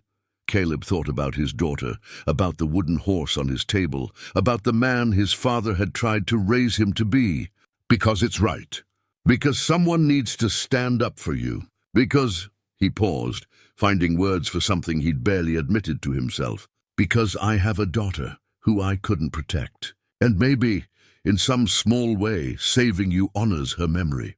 Ayana reached out and took his hand, her fingers small and cold in his large, warm palm. "Your daughter, she would be proud of you." "I hope so," Caleb said quietly. "I really hope so." He stood up, his decision made and his course set. "Be ready tomorrow night. When I come for you, we'll need to move fast." "I am ready now," she said fiercely. "I'm ready since 6 years." Caleb walked away from the square, his badge feeling heavier than it ever had. He went to his cabin and sat at his table, looking at Mary and Emma's photograph in the lamplight. "I don't know if you can see me," he said to their faces, "but I need you to understand why I'm doing this. I need you to know that I'm finally remembering what you taught me, that being good is more important than being comfortable. That standing up for someone who can't stand up for themselves is worth any cost." The photograph didn't answer, but in the flickering lamplight, Mary's smile seemed approving, and Emma's eyes seemed proud. Tomorrow 3 men would die. It was too late to save them, though Caleb suspected they might be guilty of other crimes, even if not the Henderson murders. But Ayana was different. She was innocent and young and deserving of a chance at life, and he was going to give her that chance, even if it meant throwing away everything he'd built over 15 years. Even if it meant becoming an outlaw himself. Even if it meant he could never come back to this town or pin on his badge again. Some things were worth more than security. Some promises were worth more than safety. And some girls in chains deserved to be free, regardless of what the law said. Caleb Stone had spent 15 years enforcing other people's ideas of justice. Tomorrow night, he would finally enforce his own. Dawn came too quickly, painting the sky in shades of blood and gold. Caleb stood at his window watching the sunrise, knowing what it would bring. The executions were scheduled for 7 o'clock, giving people time to gather and witness what Coleman Wade called frontier justice. He'd barely slept, spending the night planning Ayana's escape with the methodical precision of a military operation. Every detail mattered. Every contingency needed to be considered. One mistake, one overlooked element, and they'd both end up dead or imprisoned. The first thing he needed was a map. He went to the sheriff's office before anyone else arrived, letting himself in with the key Mackenzie had given him years ago. The office was dim and quiet, smelling of old coffee and leather. On the wall behind Mackenzie's desk hung a large territorial map, marked with settlements, water sources, known Apache territories, and danger zones. Caleb studied it carefully, memorizing the routes that would take them east toward the peaceful Apache settlement he'd heard about, a group that had accepted government terms and lived on designated land, farming and trying to maintain their traditions within the constraints of the new order. It was about a 3-day ride if they pushed hard. They'd need to avoid the main trails, stay away from ranches and towns, travel mostly at night. Water would be the biggest challenge. There were only a few reliable sources along the route. and they'd have to plan carefully to avoid dying of thirst in the desert. He pulled out a piece of paper and began sketching his own rough map, marking the landmarks he'd need to navigate by. Distinctive rock formations, dry creek beds that filled during storms, an abandoned line shack where they could shelter if necessary. Planning a trip?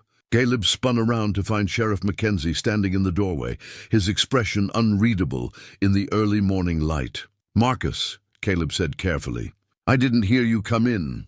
"I gathered that," the sheriff said, closing the door behind him. He walked to his desk and sat down heavily, gesturing for Caleb to take the chair across from him.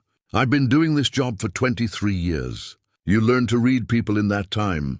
And right now, I'm reading a man who's about to do something that will end his career and possibly his life." Caleb said nothing, waiting. "The girl," Mackenzie continued. "You're planning to free her." It wasn't a question, so Caleb didn't deny it. "She's innocent, Marcus. You know it as well as I do. Innocent or not, the council has spoken." The law is wrong," Caleb interrupted. "And you know that too. You stood up for me last night at the meeting. You believed me." Mackenzie removed his spectacles and rubbed his eyes, looking older and more tired than Caleb had ever seen him. "Believing and acting are different things. I have responsibilities, Caleb, to this town, to my position. I can't just turn a blind eye to injustice." Caleb finished. "That's all I'm asking. Just don't see what you don't need to see." The sheriff was quiet for a long moment, staring at his hands. When he spoke again, his voice was barely above a whisper. "I have grandchildren in Kansas. I was planning to retire next year, go back east and spend my last years being useful to my family, instead of uselessly trying to civilize a wilderness that doesn't want to be civilized. Then go with a clear conscience," Caleb said. "Let this be your last act of real justice instead of just law enforcement." Mackenzie stood up and walked to the window, looking out at the town beginning to wake. "If I help you, even by doing nothing, I'm betraying everything I've stood for.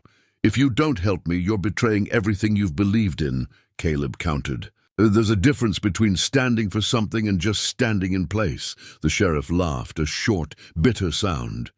"When did you get so philosophical?" "When I looked into that girl's eyes and saw my dead daughter looking back at me," Caleb said honestly. "When I realized that I've spent 15 years hiding from grief instead of honoring it.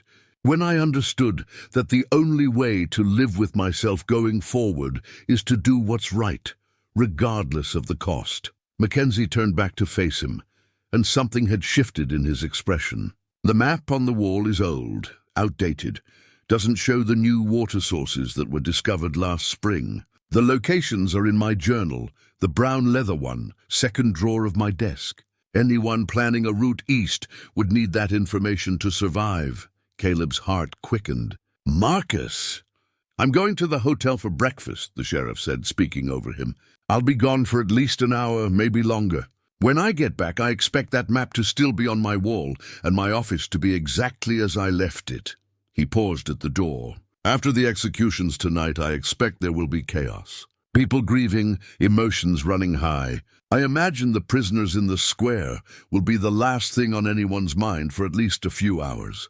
"Thank you," Caleb said quietly. "Don't thank me," Mackenzie said, his voice rough with emotion. "Just make sure that girl survives. Make sure this act of rebellion means something. Because if you fail, I'll have betrayed everything for nothing. And I'll have to live with that for whatever years I have left." He left without another word. And Caleb sat alone in the office, overwhelmed by the enormity of what was unfolding. He wasn't just risking his own life anymore. He was asking Mackenzie to risk his reputation, his retirement, everything he'd built over 2 decades. But the sheriff had chosen to help anyway, had chosen conscience over comfort. And that gave Caleb hope that maybe, just maybe, there were still enough good people in the world to make fighting for justice worthwhile. He opened the second drawer and found the brown leather journal. Inside, in Mackenzie's precise handwriting, were detailed notes about the territory. New springs discovered, seasonal water sources, safe camping spots, places to avoid. Caleb copied the relevant information onto his rough map. adding the details that might mean the difference between life and death in the desert. When he finished, he put the journal back exactly where he'd found it and left the office. His mind already moving to the next challenge. Supplies, he couldn't gather them himself without raising suspicion. But he knew someone who could. Sarah Brennan was opening her store when he arrived, and she smiled when she saw him approaching. But the smile faded when she saw his expression. "Something's wrong," she said, ushering him inside quickly. "What is it?" "I need your help," Caleb said. "And I need you to understand that helping me could put you in danger." She closed the door and locked it, then turned to face him with her arms crossed. "Tell me what you need." He laid it out as simply as he could, his plan to free Ayanna, the route they'd take, the supplies required. As he spoke, Sarah's expression shifted from shock to concern, to something that might have been admiration. "You're really going to do this?" she said when he finished. "You're throwing away everything." "I'm not throwing anything away," Caleb corrected gently. "I'm choosing what matters over what's comfortable." "There's a difference." Sarah nodded slowly, then moved through her store with purpose, pulling items from shelves and gathering them into a pile. "You'll need dried beef, hardtack beans, water canteens, at least 4, blankets because the nights are cold, medical supplies in case either of you is injured, matches, a knife, ammunition for your rifle. Sarah, I can't ask you to—" "You're not asking," she said firmly. "I'm giving." "There's a difference, as you just told me." She paused in her gathering and looked at him directly. "Caleb, I lost my daughter 6 years ago. Every day since then, I've regretted that I wasn't strong enough to save her, that I couldn't do more to fight the fever that took her. I know that's not rational. There was nothing I could do. But the guilt doesn't care about rational." She moved closer, her voice softening. "What you're doing, saving this girl, standing up for what's right even when it costs you everything, that's the kind of strength I wish I'd had. That's the kind of courage that makes life worth living. So let me help. Let me be part of something good." Caleb felt his throat tighten with emotion. "Thank you," he managed. "Don't thank me yet," she said with a slight smile. "Thank me when you and Ayanna are safely with her people. And this nightmare is behind you."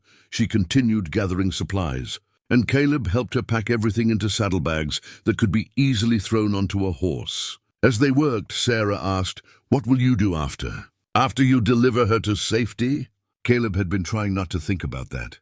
"I don't know. I can't come back here. Can't be a ranger anymore. Maybe I'll head further west, or north to Montana. Find a place where no one knows me and start over." "That sounds lonely," Sarah observed quietly. "I've been lonely for 15 years, Caleb admitted. "At least this way, I'll be lonely with a clear conscience." Sarah set down the blanket she'd been folding and turned to face him fully. "For what it's worth, I think you're the bravest man I've ever met. And I hope—" She hesitated, then continued, "I hope that wherever you end up, you find peace." "You deserve it. So do you," Caleb said sincerely. "This town is lucky to have you." "This town doesn't deserve me," she said with a hint of bitterness. "Doesn't deserve you either. But that's the thing about good people. They keep trying to make bad situations better, even when it's hopeless." They finished packing the supplies, and Sarah helped him hide the saddlebags in the back room where they wouldn't be noticed. "I'll keep these until tonight," she said. After everything, I'll bring them to your cabin. You can collect them there." Caleb nodded, then did something impulsive. He pulled Sarah into a brief embrace, feeling her stiffen with surprise before relaxing and hugging him back. "Thank you," he said again, meaning it more deeply than words could convey. "For everything. For believing in me, for helping Ayanna, for reminding me that there are still good people in the world." "You're one of them, Caleb," she said softly. "Don't forget that." He left the store and spent the rest of the morning preparing in quieter ways. He checked his rifle, made sure his revolver was fully loaded, packed a few personal items he couldn't bear to leave behind: Mary and Emma's photograph, his father's Bible, the wooden horse. They fit in a small leather bag that he could carry easily. By noon, the town square was filling with people. The gallows had been erected overnight, a grim scaffold that cast long shadows across the square. The 3 Apache men were brought from the jail. their faces impassive as they were led toward their deaths. Ayana watched from her post, her eyes wide with horror. She'd been forced to witness the execution of her captors, men who'd hurt her, but who were still the only faces she'd known for 6 years. The complexity of her emotions was written plainly across her face. Relief, guilt, fear, and a deep, aching sadness for the waste of it all. Caleb stood at the edge of the crowd, unable to look away despite wanting to. Coleman Wade stood prominently near the gallows, giving a speech about frontier justice and the importance of strength in the face of savagery. His words washed over Caleb like meaningless noise. The executions were swift and brutal. 3 ropes, 3 bodies, 3 lives extinguished to satisfy the town's need for retribution. When it was over, the crowd dispersed slowly. Some people looking satisfied, others troubled. Most just relieved it was finished. Caleb watched Ayana slump against her post. Her eyes closed, tears streaming down her face. She was murmuring something in her own language, a prayer, perhaps, or a farewell to the men who'd been both her captors and the closest thing she'd had to companions for years. Hours passed. The sun moved across the sky, and the town gradually returned to normal routines. People went about their business, the executions already fading into the background of daily life. Caleb returned to his cabin as evening approached. Sarah arrived shortly after with the saddlebags of supplies, handing them over without a word. Her eyes were red-rimmed, suggesting she'd been crying, but her jaw was set with determination. "The town will be at the saloon tonight," she said. "Wade's buying drinks, celebrating the victory of justice. Most people will be there or at home. The square should be mostly empty by 9 o'clock. "You've thought this through," Caleb observed. "I'm invested now," she said. "Might as well make sure you have the best chance of success." She paused, then added, "There's a horse at the livery, a mare named Silver. She's fast and sure-footed, good for desert travel. I've already paid the stable hand to have her saddled and ready. He thinks I'm lending her to a traveler passing through."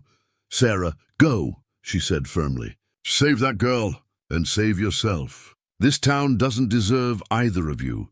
She left before he could say anything more, and Caleb was alone with his preparations and his thoughts. He changed into dark clothes that wouldn't show easily at night, strapped on his gun belt, and slung his rifle across his back. The saddlebags went over his shoulder, heavy with supplies and hope. At 8:30, he slipped out of his cabin and made his way through the darkening streets. The sounds of music and laughter drifted from the saloon, where Wade's celebration was in full swing. Most houses were lit from within, families settling in for the evening. The square was empty, except for Ayana, still chained to her post, her head bowed with exhaustion. Caleb approached silently, his heart hammering against his ribs. When his shadow fell across her, she looked up, and her eyes widened with recognition and desperate hope. "It's time," Caleb whispered, pulling out the bolt cutters he'd borrowed from the blacksmith's shop. "We're leaving. Now?" she whispered back. They're all at the saloon," he assured her, "and the ones who aren't won't stop us. I promise." He cut through the chains binding her wrists first, the metal giving way, with a sharp crack that seemed terrifyingly loud in the quiet square. Then her ankles, freeing her completely for the first time in days. Ayana stood on shaky legs, rubbing her raw wrists, and looked at Caleb with an expression of pure gratitude mixed with disbelief. "You came. You keep promise?" "I always keep my promises," Caleb said simply. He handed her a canteen. "Drink. Then we need to move." She drank deeply, and some color returned to her pale face. Then she straightened her shoulders, and despite everything she'd endured, Caleb saw strength in her bearing, the resilience of someone who'd survived 6 years of captivity and refused to be broken. "I am ready," she said firmly. "Where we go?" "To your people," Caleb told her. "To freedom. To home." And together, the aging ranger and the young Apache girl slipped into the darkness beyond the town's edge, leaving behind the chains that had bound them both, hers of iron, his of duty, and heading toward an uncertain future that held the promise of redemption. They moved quickly through the darkness. staying off the main trail and following the route Caleb had memorized from Mackenzie's map. Copper and the mare Sarah had arranged, Silver, were waiting at a small clearing beyond the town's edge, exactly where they'd been positioned. Caleb lifted Ayana onto Silver's back, noting how light she was, how the days of captivity had wasted what little flesh she'd had. "You know how to ride?" he asked, mounting Copper. "My father teach me," she said, settling into the saddle with surprising ease. "Long time ago." Before, she didn't finish, but she didn't need to. They rode hard for the first 2 hours, putting as much distance between themselves and Redemption Springs as possible. The moon was nearly full, providing enough light to navigate by, turning the desert landscape into a study of silver and shadow. Caleb kept checking behind them, watching for pursuit. But the night remained quiet, except for the steady rhythm of hooves and the occasional cry of a night bird. When they reached a rocky outcropping that provided some cover, Caleb called a halt. Both horses were breathing hard, their flanks dark with sweat. "We rest here for a bit," he said, dismounting and helping Ayana down. "Let the horses recover. We've got a long way to go." Ayana stood on wobbling legs, her face pale in the moonlight. Now that the immediate danger had passed and the adrenaline was fading, the full extent of her exhaustion was becoming apparent. She swayed slightly, and Caleb caught her arm to steady her. "When did you last eat?" he asked, already knowing the answer wouldn't be good. "They give little food," she admitted. "Bread, water?" "Not much." Caleb dug into the saddlebags and pulled out dried beef and hardtack. Ayana ate slowly at first, then with increasing hunger, as if her body was suddenly remembering what it needed. He gave her more water, watching to make sure she didn't drink too fast and make herself sick. While she ate, Caleb stood watch, his eyes scanning the darkness behind them. No signs of pursuit yet, but it would come. When someone noticed Ayana was missing, probably when they came to transport her to prison in the morning, Wade would organize a hunting party. And Wade struck Caleb as the type of man who wouldn't give up easily. "Caleb," Ayana's voice was quiet. "Why you have picture of woman and child?" He turned to see her holding the photograph he'd packed in his leather bag. Must have fallen out when he'd retrieved the food. For a moment, he considered taking it back without answering, maintaining the distance that kept grief at bay. But something about the desert night and the enormity of what they'd just done made secrets seem pointless. "My wife and daughter," he said, settling down beside her. "Mary and Emma. They died 15 years ago while I was off fighting in the war. Viva took them both within a week of each other." Ayana studied the photograph with careful attention, her fingers tracing the figures gently. "They are beautiful." "Your daughter, she looked like you. Same eyes." Caleb had never noticed that before, but looking at the photograph now, he saw she was right. Emma had inherited his eyes, grey like winter skies. The realization brought a fresh wave of grief and something else, gratitude that at least part of him had lived on in her, however briefly. "She would have been about your age now," he said quietly. 17. I think about that sometimes, who she would have become, what kind of person she'd be, whether she'd be proud of her father or disappointed in what he became. Ayana handed the photograph back carefully. "She'd be proud. You saved me. You break the chains. That is brave thing, good thing. I should have broken them sooner," Caleb said, the guilt he'd been carrying finally finding words. "Should have questioned what I was doing years ago. Should have stood up the first time I saw injustice instead of waiting until—" He gestured at the two of them sitting in the desert darkness, fugitives from the law he'd once sworn to uphold. "My grandmother, say something," Ayana offered, her English becoming more comfortable as she relaxed. "She say, tree that bends in storm survives. Tree that is too hard, it breaks. You bend when you need to. That is not weakness. That is wisdom. Your grandmother sounds like a wise woman. She is." Ayana's face brightened with hope. "You think she's still alive? You think I find her?" "That's what we're going to do," Caleb assured her. "The settlement we're heading to, it's where peaceful Apache families live. If she's anywhere, she'll be there. And if she's not—" He paused, choosing his words carefully. "If she's not, then we'll keep looking until we find her or find out what happened to her." "I promise you that. You make many promises," Ayana observed. To me, to yourself, to your dead family. That is heavy burden. Keeping them is lighter than breaking them, Caleb said simply. They rested for another hour, both of them dozing fitfully, while the horses cropped at the sparse desert grass. When Caleb judged the animals had recovered enough, he woke Ayana gently, and they mounted again. The second leg of their journey took them through rougher terrain. Rocky hills that made the horses pick their way carefully, dry creek beds that twisted and turned. It was slower going, but offered more cover, more places to hide if pursuers caught up with them.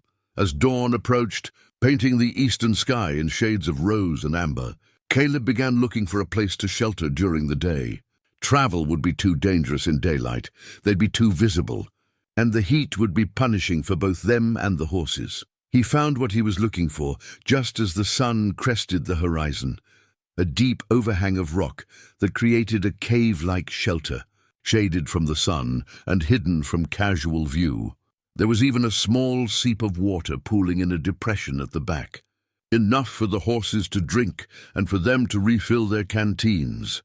"We'll stay here until evening," Caleb said, leading the horses into the shade.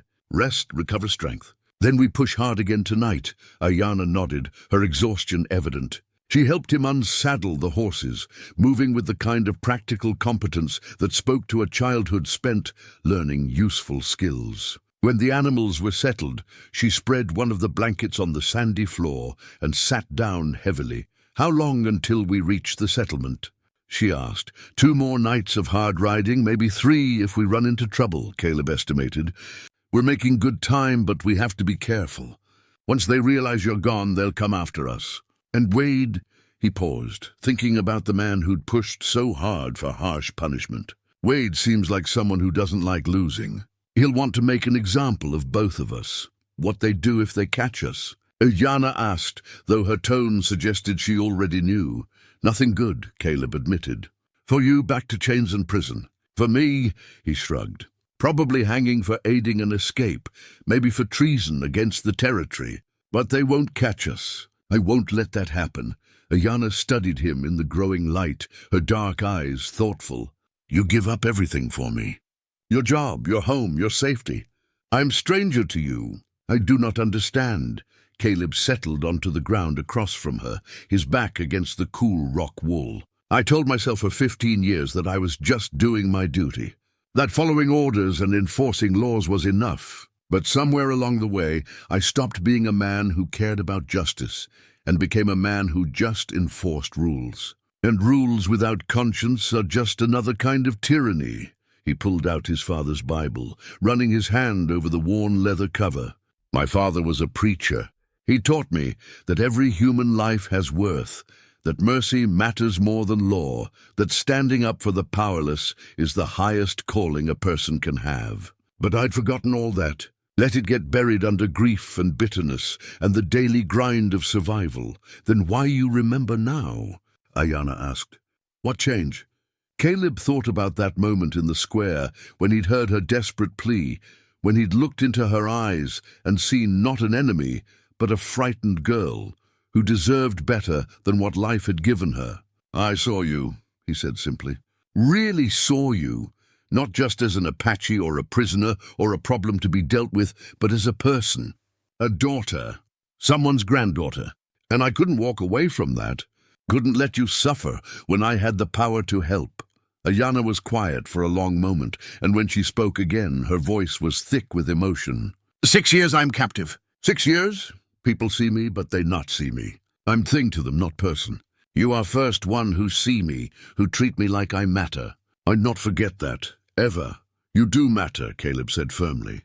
And when we get you to your people, when you're safe and free, you're going to have a chance to build a life that matters. To be more than what was done to you. What about you? She asked. When you leave me with my people, what you do?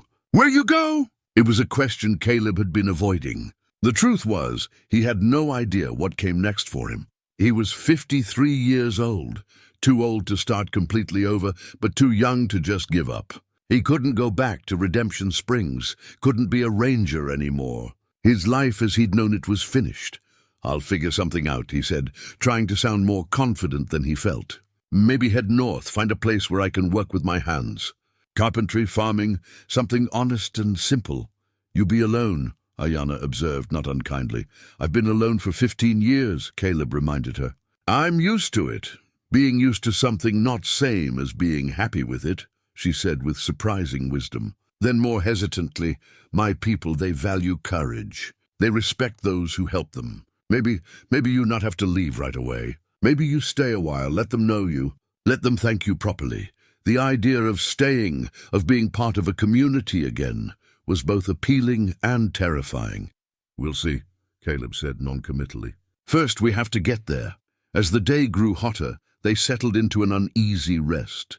Caleb took the first watch, sitting at the edge of their shelter, where he could see the landscape stretching out below. The desert was beautiful in its harshness, endless variations of red and gold rock, scrubby vegetation clinging to life against all odds. A sky so blue it almost hurt to look at. He thought about Sarah Brennan, hoping she wouldn't face consequences for helping them. Thought about Sheriff Mackenzie, wondering if the old man was regretting his tacit assistance or feeling relieved to have finally acted on his conscience.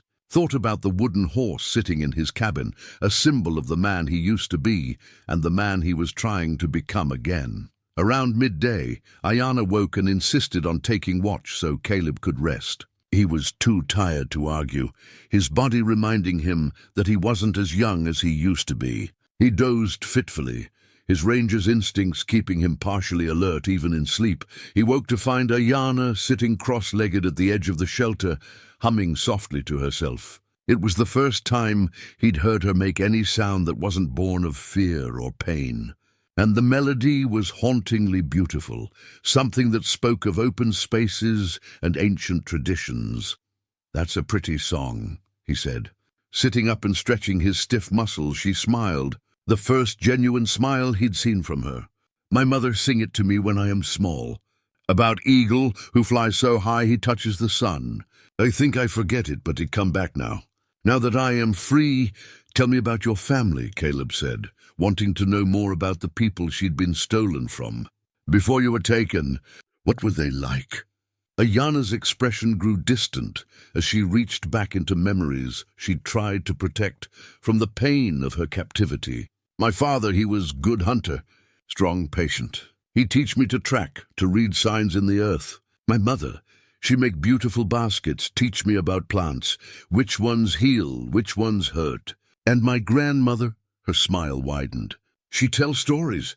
All the old stories about how the world began, about Coyote and his tricks, about the spirits that live in the mountains and rivers. It sounds like you had a good childhood, Caleb said gently. I did. We were happy.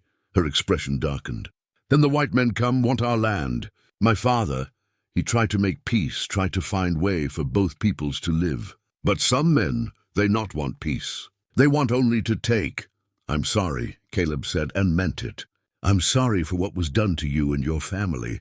I'm sorry that my people have caused so much pain to yours. You not do it, Ayana pointed out. You just live in same skin color. That not make you guilty. But I didn't stop it either, Caleb said.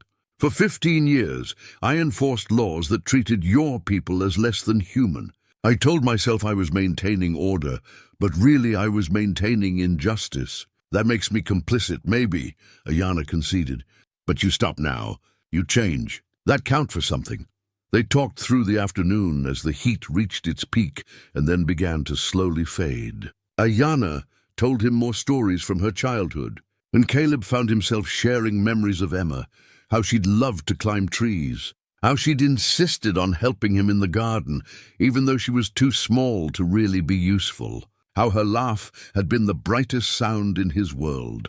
It was healing. Somehow, to talk about these things with someone who understood loss. Ayana had lost her family too, had spent years not knowing if they were alive or dead, not knowing if she'd ever see them again. They shared a bond of grief that transcended the differences in their backgrounds. As evening approached and the shadows grew long, Caleb stood and began preparing for the night's ride. He checked their supplies, rationed out food and water, examined the horses to make sure they were fit to continue.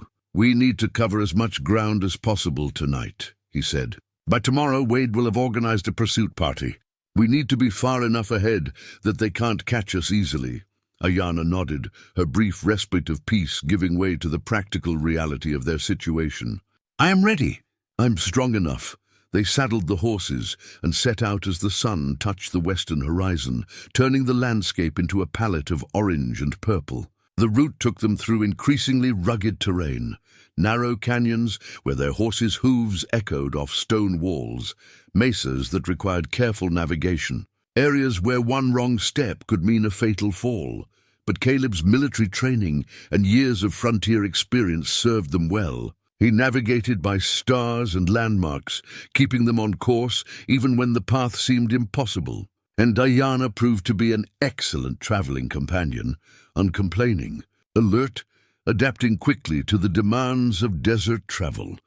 Around midnight, they stopped at one of the water sources marked on Mackenzie's map, a spring bubbling up from between rocks, creating a small pool that sustained a surprising amount of vegetation. They refilled their canteens and let the horses drink their fill. "We're making good time," Caleb said, studying the stars to confirm their position. "Another night and a half should get us there. And then," Ayana asked. "And then you'll be free," Caleb said. "Really, truly free. No chains, no captors, no one to hurt you. Just life with your people, whatever that looks like." "It feel like dream," Ayana admitted. "Like I wake up and still be chained in the square." "It's not a dream," Caleb assured her. "This is real. Your freedom is real, and nothing and no one is going to take it away from you again. I promise." It was another promise added to the weight he carried, but this one felt lighter than the others, because this was a promise he knew he could keep, would die keeping if necessary. They mounted again and rode through the remainder of the night, putting more miles between themselves and Redemption Springs, between their past and their future, between captivity and freedom, and somewhere behind them, though they didn't know it yet, Coleman Wade was gathering men and horses, his face dark with fury at being defied. The hunt was about to begin in earnest, and Wade had no intention of letting his prizes escape. 2 weeks later, Caleb stood at the edge of Redemption Springs as the sun set behind him, casting his shadow long across the dusty street. His wounds had healed enough to ride, though he still moved with a slight limp, and his side ached with every breath. But pain was secondary to purpose, and his purpose tonight was clear. Beside him stood 3 Apache warriors, young men who'd volunteered to help, their faces painted and their weapons ready.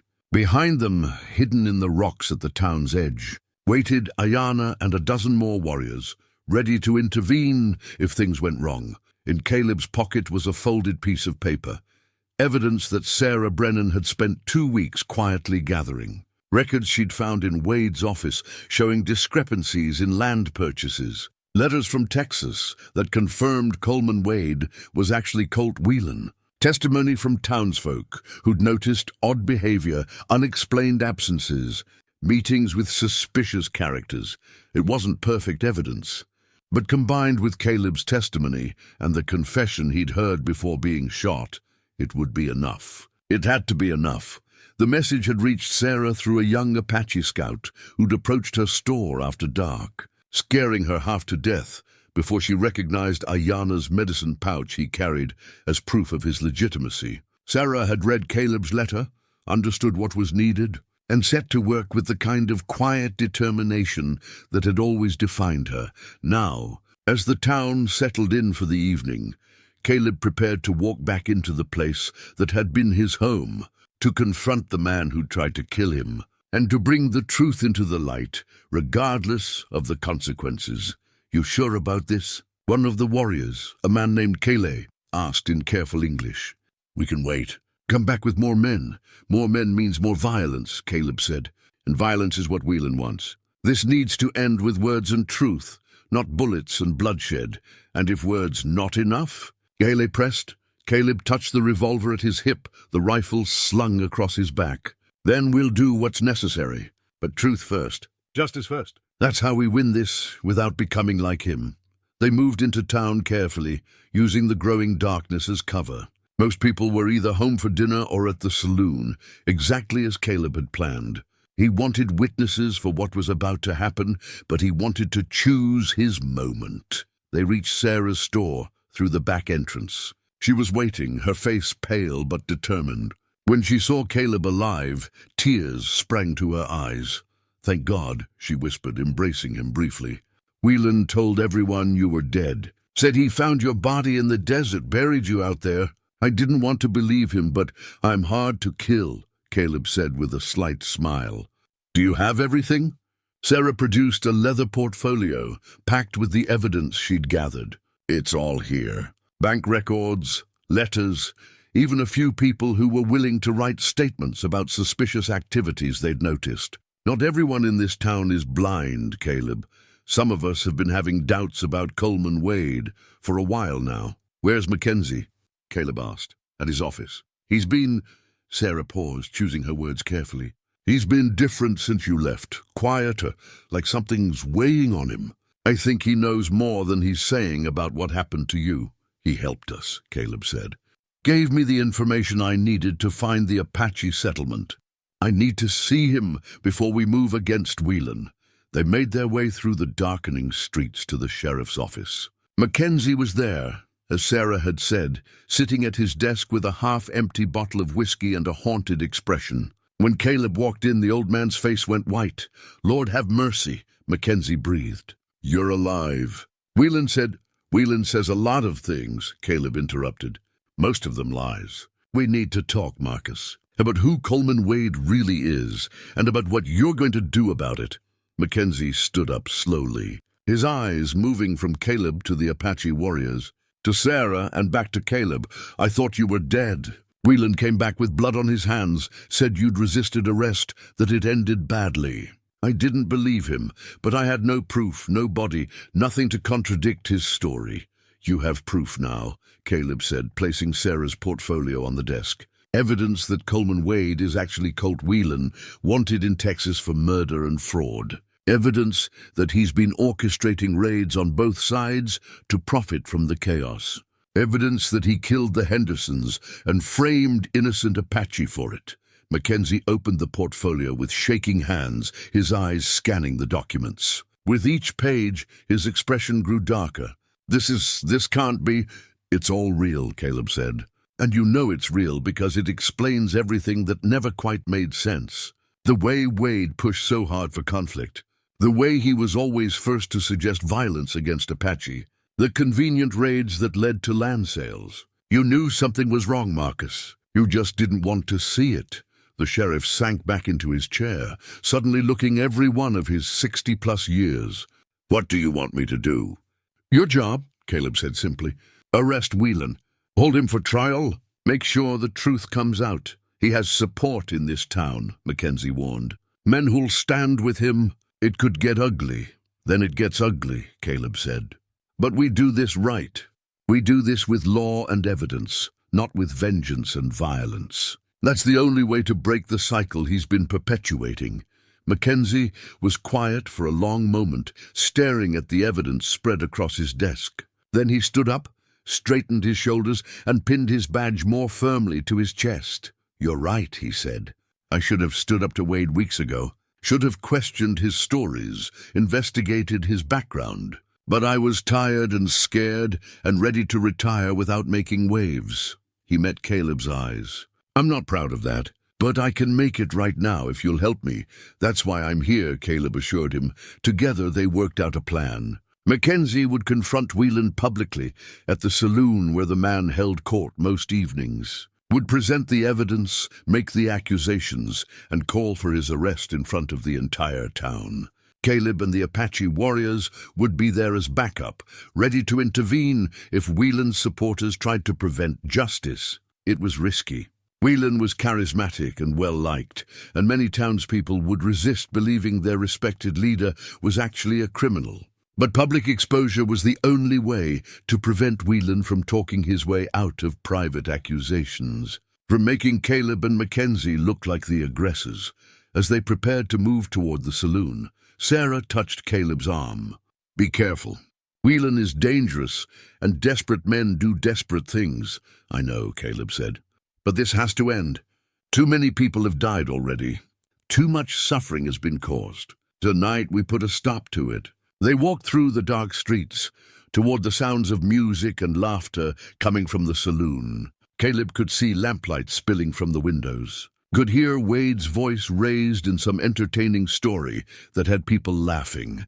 The man was in his element, beloved and trusted, with no idea that his carefully constructed world was about to collapse around him. Mackenzie opened the saloon doors and walked in with Caleb right behind him. The Apache warriors stayed outside for now, positioned to block any exits. The music stopped as people registered the sheriff's presence, and the sudden appearance of Caleb, who everyone thought was dead. Whelan was standing at the bar, a drink in his hand, and a smile on his face. The smile froze when he saw Caleb, and something dark and dangerous flickered across his features before he controlled it. "Well," Whelan said, his voice carrying across the suddenly silent room. "Caleb Stone, back from the dead. That's quite a trick." "No trick," Caleb said calmly. "Just harder to kill than you expected." The tension in the room ratcheted up instantly. People began moving away from Whelan, sensing the confrontation brewing. Some hands moved toward weapons. "I don't know what you think you're doing," Whelan said, "but walking into this town, after breaking a prisoner free and running from justice—" "I'm not the one who's been running from justice," Caleb interrupted. "You are, Colt Whelan." The use of his real name hit Whelan like a physical blow. For just a moment, his mask slipped, and everyone in the room could see the calculation and fear underneath. "I don't know what you're talking about," Whelan said. But his voice had lost some of its confidence. Sheriff Mackenzie stepped forward, holding up the wanted poster Sarah had found. "Colt Whelan, wanted in Texas for murder, fraud, and conspiracy. This is you, Wade, or should I say Whelan." "This is ridiculous," Whelan protested, but he was looking around the room now, assessing support, calculating odds. "This is some kind of desperate ploy by a fugitive and a sheriff who's lost his nerve." "We have bank records showing discrepancies in your land purchases," Caleb said, his voice cutting through Whelan's protests. "We have letters from Texas confirming your identity. We have witnesses who've noticed your suspicious activities. And I have your confession, your admission that you orchestrated the Henderson raid, that you've been staging attacks to profit from the chaos." "Lies," Whelan said, but his eyes were darting toward the exits. "All lies told by a man who betrayed his oath and an old man who's lost his grip on reality. Then why are you looking for ways to run?" Mackenzie asked quietly. "Innocent men don't plan their escape routes." The room was absolutely silent now, everyone watching the drama unfold.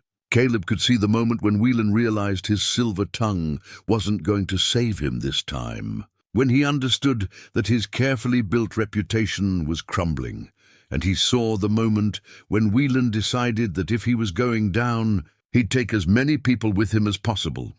Whelan's hand moved toward his gun, and Caleb's instinct screamed a warning.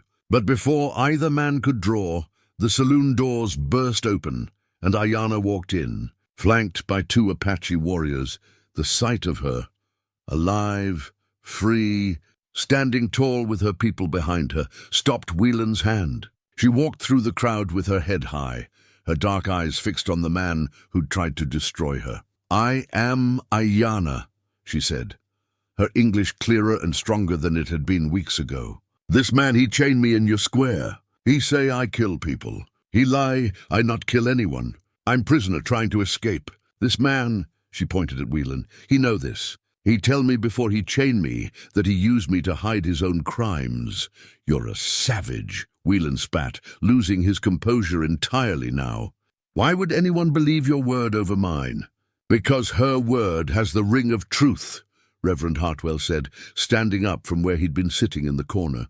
"And yours, I'm sorry to say, has the sound of a lie." He looked around at the gathered townspeople. "I've been troubled by many things these past weeks. The harshness of our judgments, the quickness of our anger, the way Coleman Wade always seemed to benefit from our conflicts. I think it's time we listen to different voices.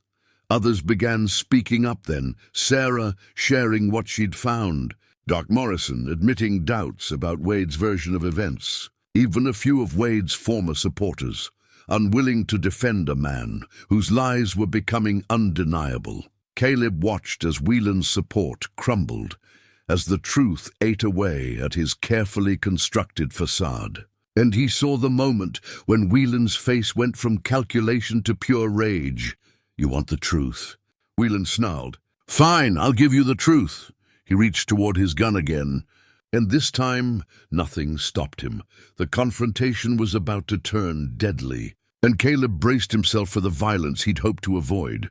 Whelan's hand closed around his revolver, but Caleb was faster. His own weapon was drawn and aimed before Whelan cleared leather, the hammer already cocked, his grey eyes steady over the barrel. "Don't," Caleb said quietly. "You can't shoot your way out of this. There are too many witnesses, too much truth in the open now. Put the gun down and face justice with whatever dignity you have left." "Dignity?" Whelan laughed bitterly. "You lecture me about dignity? You who threw away everything to save one worthless Apache girl? You're a fool, Stone. This territory doesn't reward dignity. It rewards strength and cunning and the willingness to do whatever it takes to survive. Is that what you call it?" Caleb asked.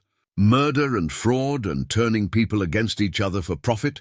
That's not survival. That's evil dressed up in fancy words."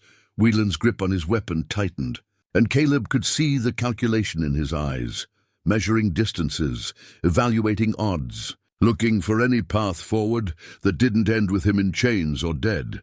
"You won't shoot me," Whelan said with sudden confidence. "Not in cold blood, not in front of all these witnesses. You're too principled for that, too bound by your outdated code of honor.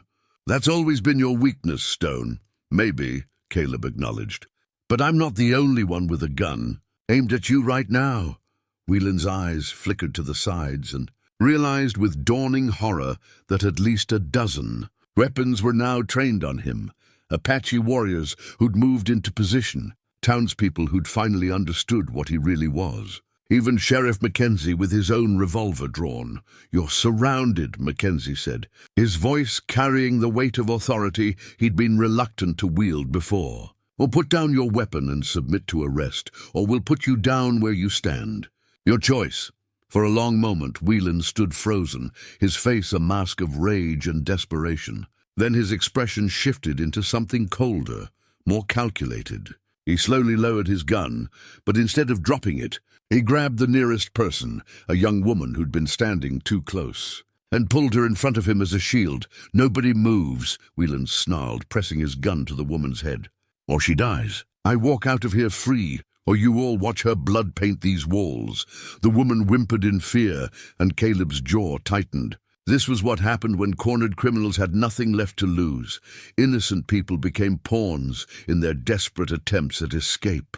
"Let her go, Whelan," Caleb said, keeping his voice calm and steady. "Killing her won't help you. It'll just add another murder to the charges you're facing." "I'm already facing the noose," Whelan shot back. "What's one more death on my conscience? Now back off, all of you, or I swear I'll pull this trigger." The standoff stretched out, tense and terrible. The woman was crying silently, her eyes squeezed shut. Everyone with a weapon kept them trained on Whelan, but nobody dared fire for fear of hitting the hostage. Caleb's mind raced through options. A headshot was risky, too much chance of hitting the woman. Waiting him out might work, but desperation made people unpredictable. Whelan might kill the hostage anyway, just to prove he was serious, to create chaos he could exploit. Then Ayanna moved, so quietly that Caleb almost didn't notice until she was in position behind Whelan. She'd circled around through the crowd, with the fluid silence of someone who'd learned to be invisible during 6 years of captivity. In her hand was something small that glinted in the lamplight, a shard of broken mirror, sharp as any knife. Their eyes met across the room, and Caleb understood what she was planning. He gave the tiniest nod of acknowledgement, then deliberately raised his voice to focus Whelan's attention. "You're right," Caleb said, loudly enough for everyone to hear. "You're facing the noose either way, so maybe we should talk about a deal." Maybe there's a way out of this that doesn't end with you dead. Whelan's attention locked onto Caleb, suspicious but interested. What kind of deal? Testimony, Caleb said, improvising. You know things about the criminal networks operating in this territory. Names, locations, operations. That information has value. Maybe enough value to negotiate a prison sentence instead of execution. It was bait, and not particularly subtle bait, but Whelan's ego made him vulnerable to the idea that he still had leverage. While he considered Caleb's words, his grip on the hostage loosened slightly, his attention diverted from what was happening behind him. Ayanna struck with the precision of a hunter. The mirror shard slashed across the back of Whelan's gun hand, cutting deep enough to make him cry out and drop his weapon. The hostage broke free and stumbled away, and in the instant of chaos that followed, three things happened simultaneously. Whelan lunged for his fallen gun. Caleb fired, the bullet striking the floor inches from Whelan's reaching hand, sending splinters of wood into his face. And Kaylee, the Apache warrior, moved forward with startling speed and struck Whelan across the temple with the butt of his rifle, dropping him unconscious to the floor. The silence that followed was absolute, broken only by the sound of the freed hostage sobbing in relief. Then the room erupted into noise, people talking all at once, some praising what had happened, others still uncertain. A few angry at the Apache presence in their town, Mackenzie moved forward with iron shackles, the same ones that had bound Ayanna in the square weeks ago. He locked them around Whelan's wrists with a grim satisfaction that suggested a measure of personal redemption in the act. "It's over," the sheriff said, looking around the room. "Coleman Wade, Colt Whelan, is under arrest for murder, fraud, conspiracy, and about a dozen other charges. He'll be held for trial, and this time there won't be any question about guilt or innocence. What about the Apache?" Someone called from the back. "They came into our town armed. That's an act of war." "They came to see justice served," Caleb corrected, his voice carrying clearly. "And they helped stop a dangerous criminal from killing an innocent woman. If that's an act of war, then I hope for more such acts." He looked around the room, meeting as many eyes as he could. "I know many of you are uncomfortable with what you've seen tonight. Apache warriors in your saloon. A young woman you were taught to see as an enemy, standing here as a witness to truth. But I'm asking you to look past your discomfort and see what really happened." He gestured to Ayanna. "This woman was chained in your square, awaiting punishment for crimes she didn't commit. She was going to be sent to prison or worse, all because a man who pretended to care about your safety was actually using your fear to profit. I broke her chains because it was right, and I'd do it again without hesitation." "You broke the law," Benjamin Cross said, but his voice lacked its former certainty. "I broke a bad law that was being used to perpetrate injustice," Caleb agreed. "And I'd break it again.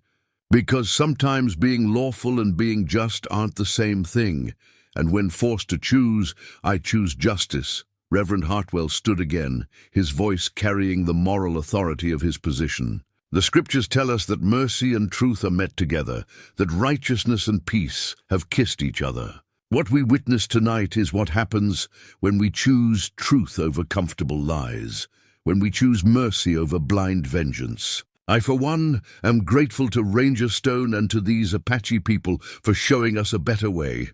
There were murmurs of agreement, though not everyone looked convinced. Changing hearts and minds would take time, Caleb knew. But seeds had been planted tonight. Seeds of doubt about old assumptions. Seeds of possibility that maybe, just maybe, settlers and Apache could coexist without constant conflict. Whelan began to stir, groaning as consciousness returned. Mackenzie hauled him to his feet without gentleness, and Whelan's eyes, when they focused, were filled with pure hatred directed at Caleb. "You think you've won," Whelan spat, blood running from his split lip. "You think exposing me changes anything? This territory runs on violence and fear. Take me away, and someone else will step into my place. The system I exploited will still be there, ready for the next person smart enough to use it." "Maybe," Caleb acknowledged. "But you won't be there to profit from it. And that's a start. A start to what?" Whelan laughed bitterly. "Your naive fantasy of peace? of settlers and savages living together in harmony. You're a fool if you think one night of truth-telling will change generations of hatred. I don't think it will change everything, Caleb said quietly, but I think it might change something, and sometimes that's enough. Sometimes one person standing up for what's right creates a crack in the wall, and other people start seeing through that crack to possibilities they couldn't imagine before. Mackenzie began leading Whelan toward the door, and the crowd parted to let them through. As they passed Ayana, Whelan spat at her feet. "Savage," he hissed. "You'll always be a savage to these people, no matter what tricks you pull tonight." Ayana looked at him with something approaching pity. "You are the savage. You kill for money, lie for power, hurt people because you can.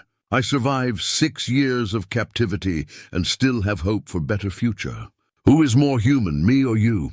Whelan had no answer to that, and Mackenzie hauled him away into the night. The saloons slowly emptied as people drifted back to their homes, their conversations quiet and thoughtful rather than angry or fearful.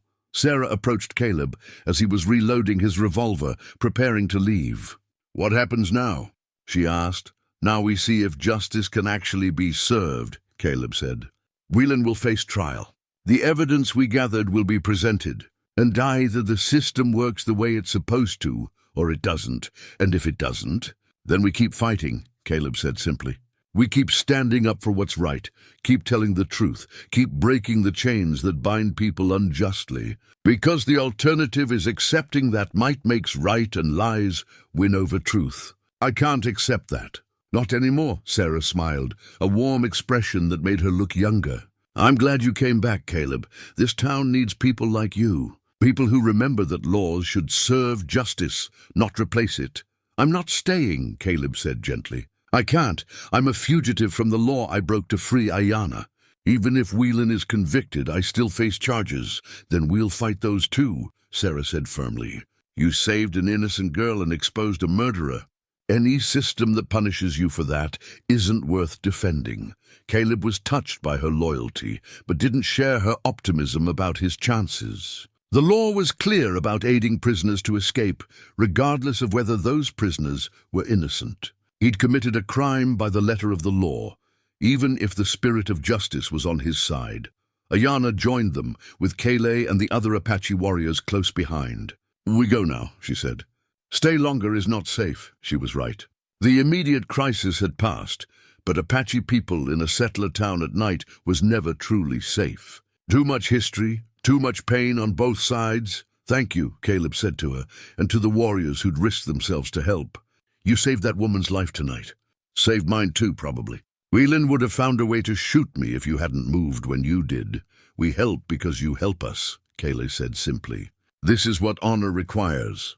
They moved toward the door, and Caleb followed them out into the night. The street was mostly empty now, though he could see curtains moving in windows as people watched the Apache delegation leave town. At the edge of Redemption Springs, where the buildings gave way to open desert, Ayana turned back to face Caleb. "You come with us." "Back to the people?"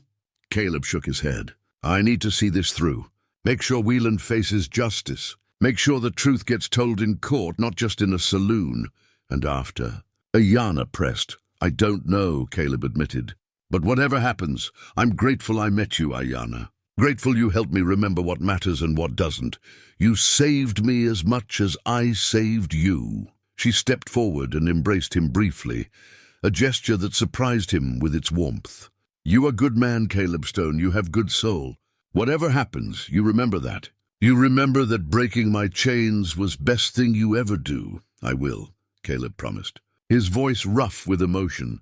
He watched them disappear into the darkness, Ayana and her people heading back to their settlement, back to their lives. And he stood there in the space between the town and the desert, between his past and his uncertain future, with his dented badge heavy in his pocket and his conscience finally, blessedly clear.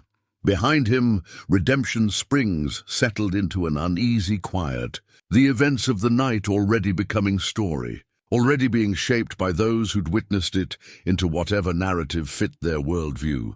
But the truth remained, solid and immutable beneath all the interpretations. Colt Whelan was in chains. Ayanna was free. And justice, for once, had been served not through violence and vengeance, but through courage and truth. It wasn't everything. It wouldn't fix all the problems between settlers and Apache.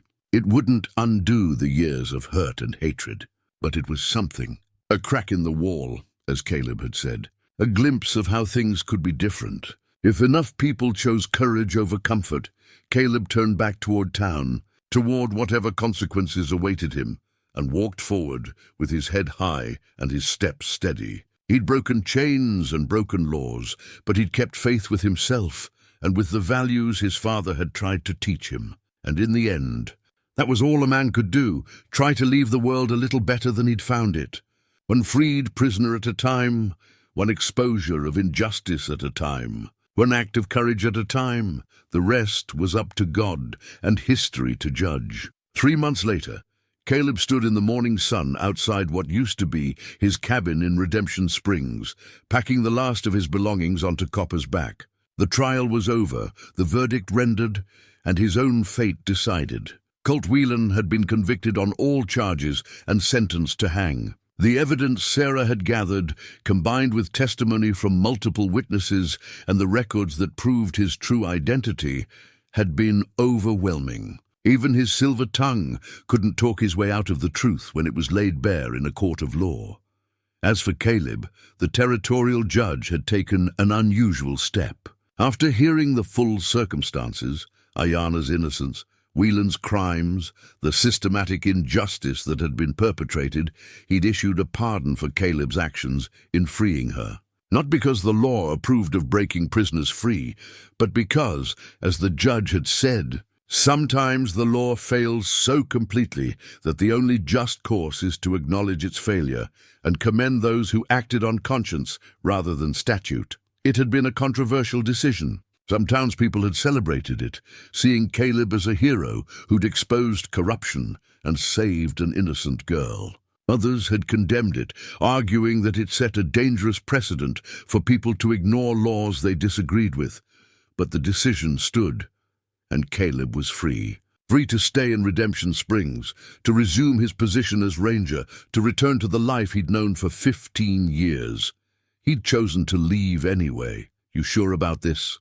Sheriff Mackenzie asked, watching Caleb secure his belongings. The older man looked better than he had in months, standing straighter, his eyes clearer. The trial and its aftermath had been hard on him, but he'd found a kind of peace in finally standing up for what was right, even when it was difficult. "I'm sure," Caleb said.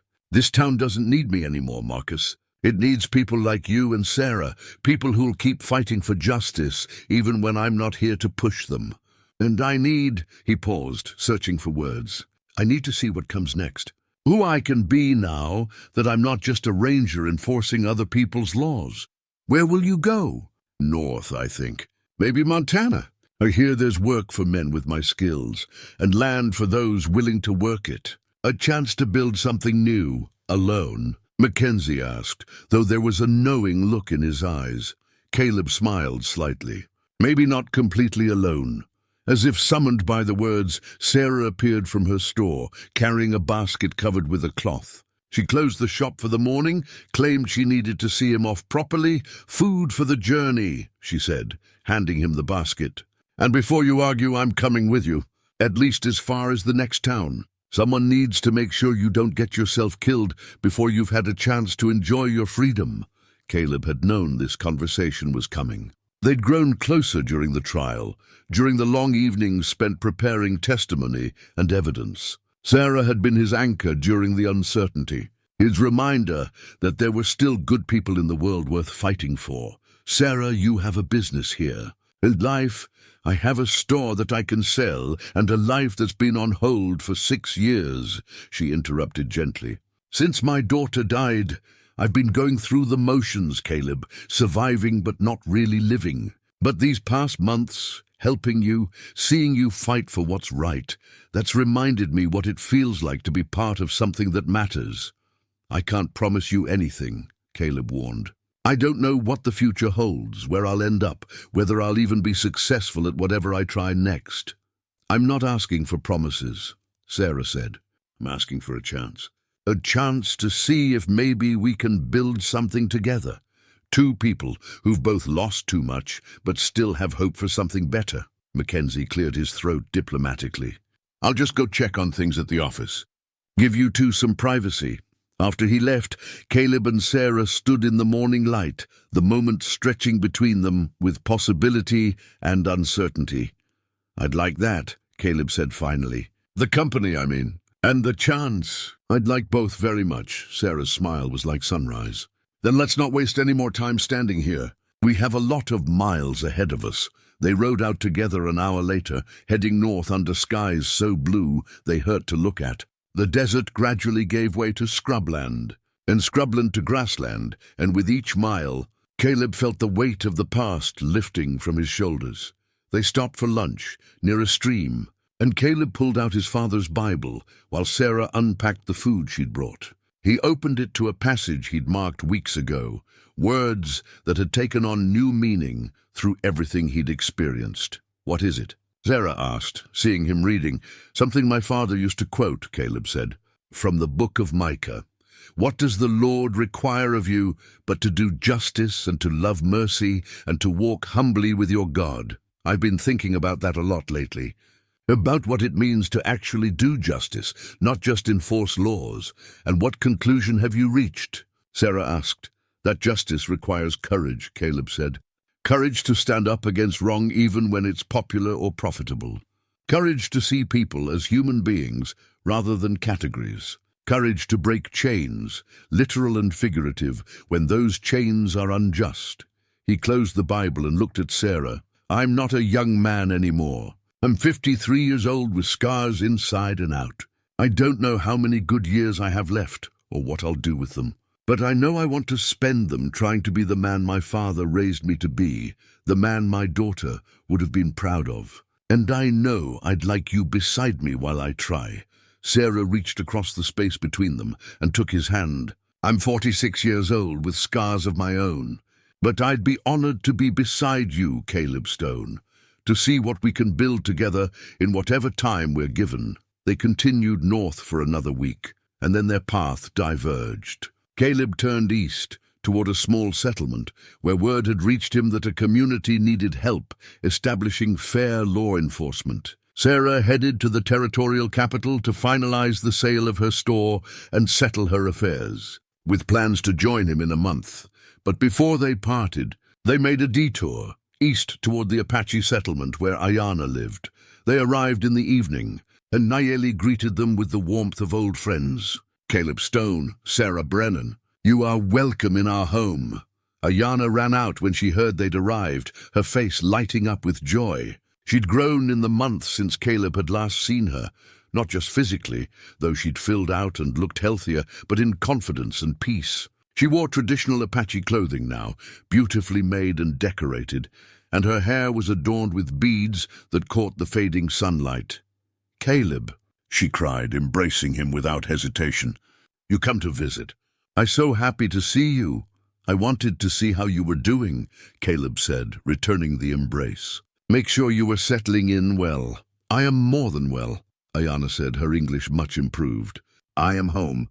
I learned from grandmother, help with children, find my place with the people again. And you, the trial, they say you are pardoned, that you are free. I'm free, Caleb confirmed. Thanks in large part to your testimony. You were brave to speak in that courtroom, to face all those people who judged you so harshly. I learned from you, Ayanna said simply. You show me that courage is not being unafraid.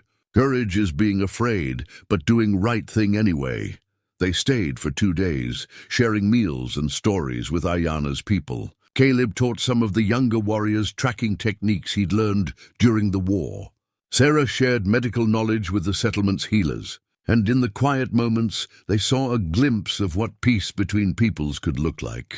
Not perfect, not without misunderstanding or difficulty, but possible if enough people chose understanding over fear.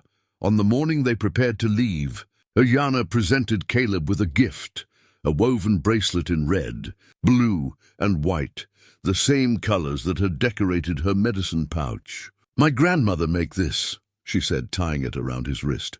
She say it is symbol of bond between you and our people. Symbol that you are friend to the Apache, that you are man of honor. You wear this, and any of the people who see it know you are to be trusted. Caleb looked at the bracelet, at the intricate weaving and the care that had gone into its creation, and felt his throat tighten with emotion.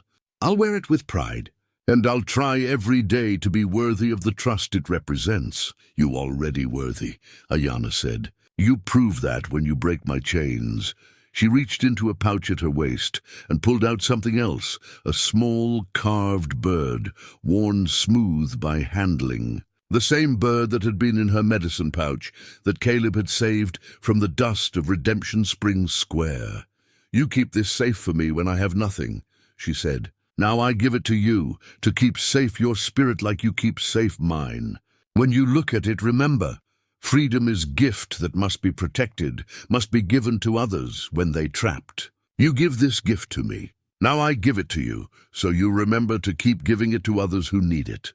Caleb accepted the carved bird, its small form fitting perfectly in his palm. I'll remember, I promise.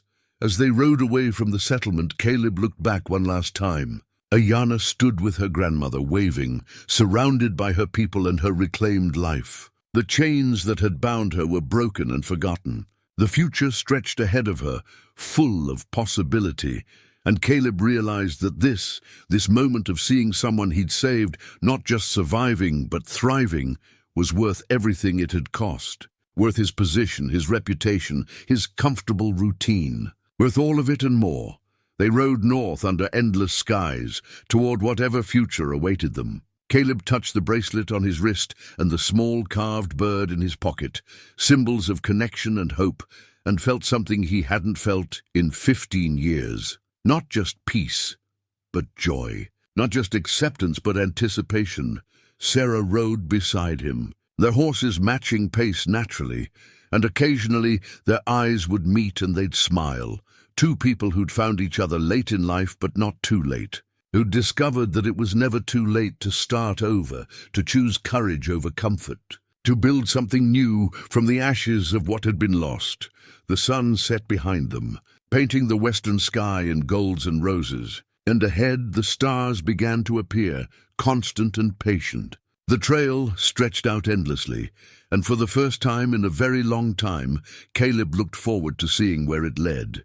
He'd been a soldier, a father, a widower, a ranger, a rebel, and a fugitive. Now he was simply a man trying to do right by the world and by himself, trying to honor the people he'd loved and lost by living with the courage they would have wanted for him. It wasn't a perfect ending. There were still injustices in the territory, still conflicts between settlers and Apache, still men like Whelan who would try to profit from suffering. But there were also people like Ayana and Sarah and Mackenzie, people willing to stand up for what was right even when it was hard, and that, Caleb thought, was enough. Maybe not to fix everything, but enough to make a difference. Enough to matter.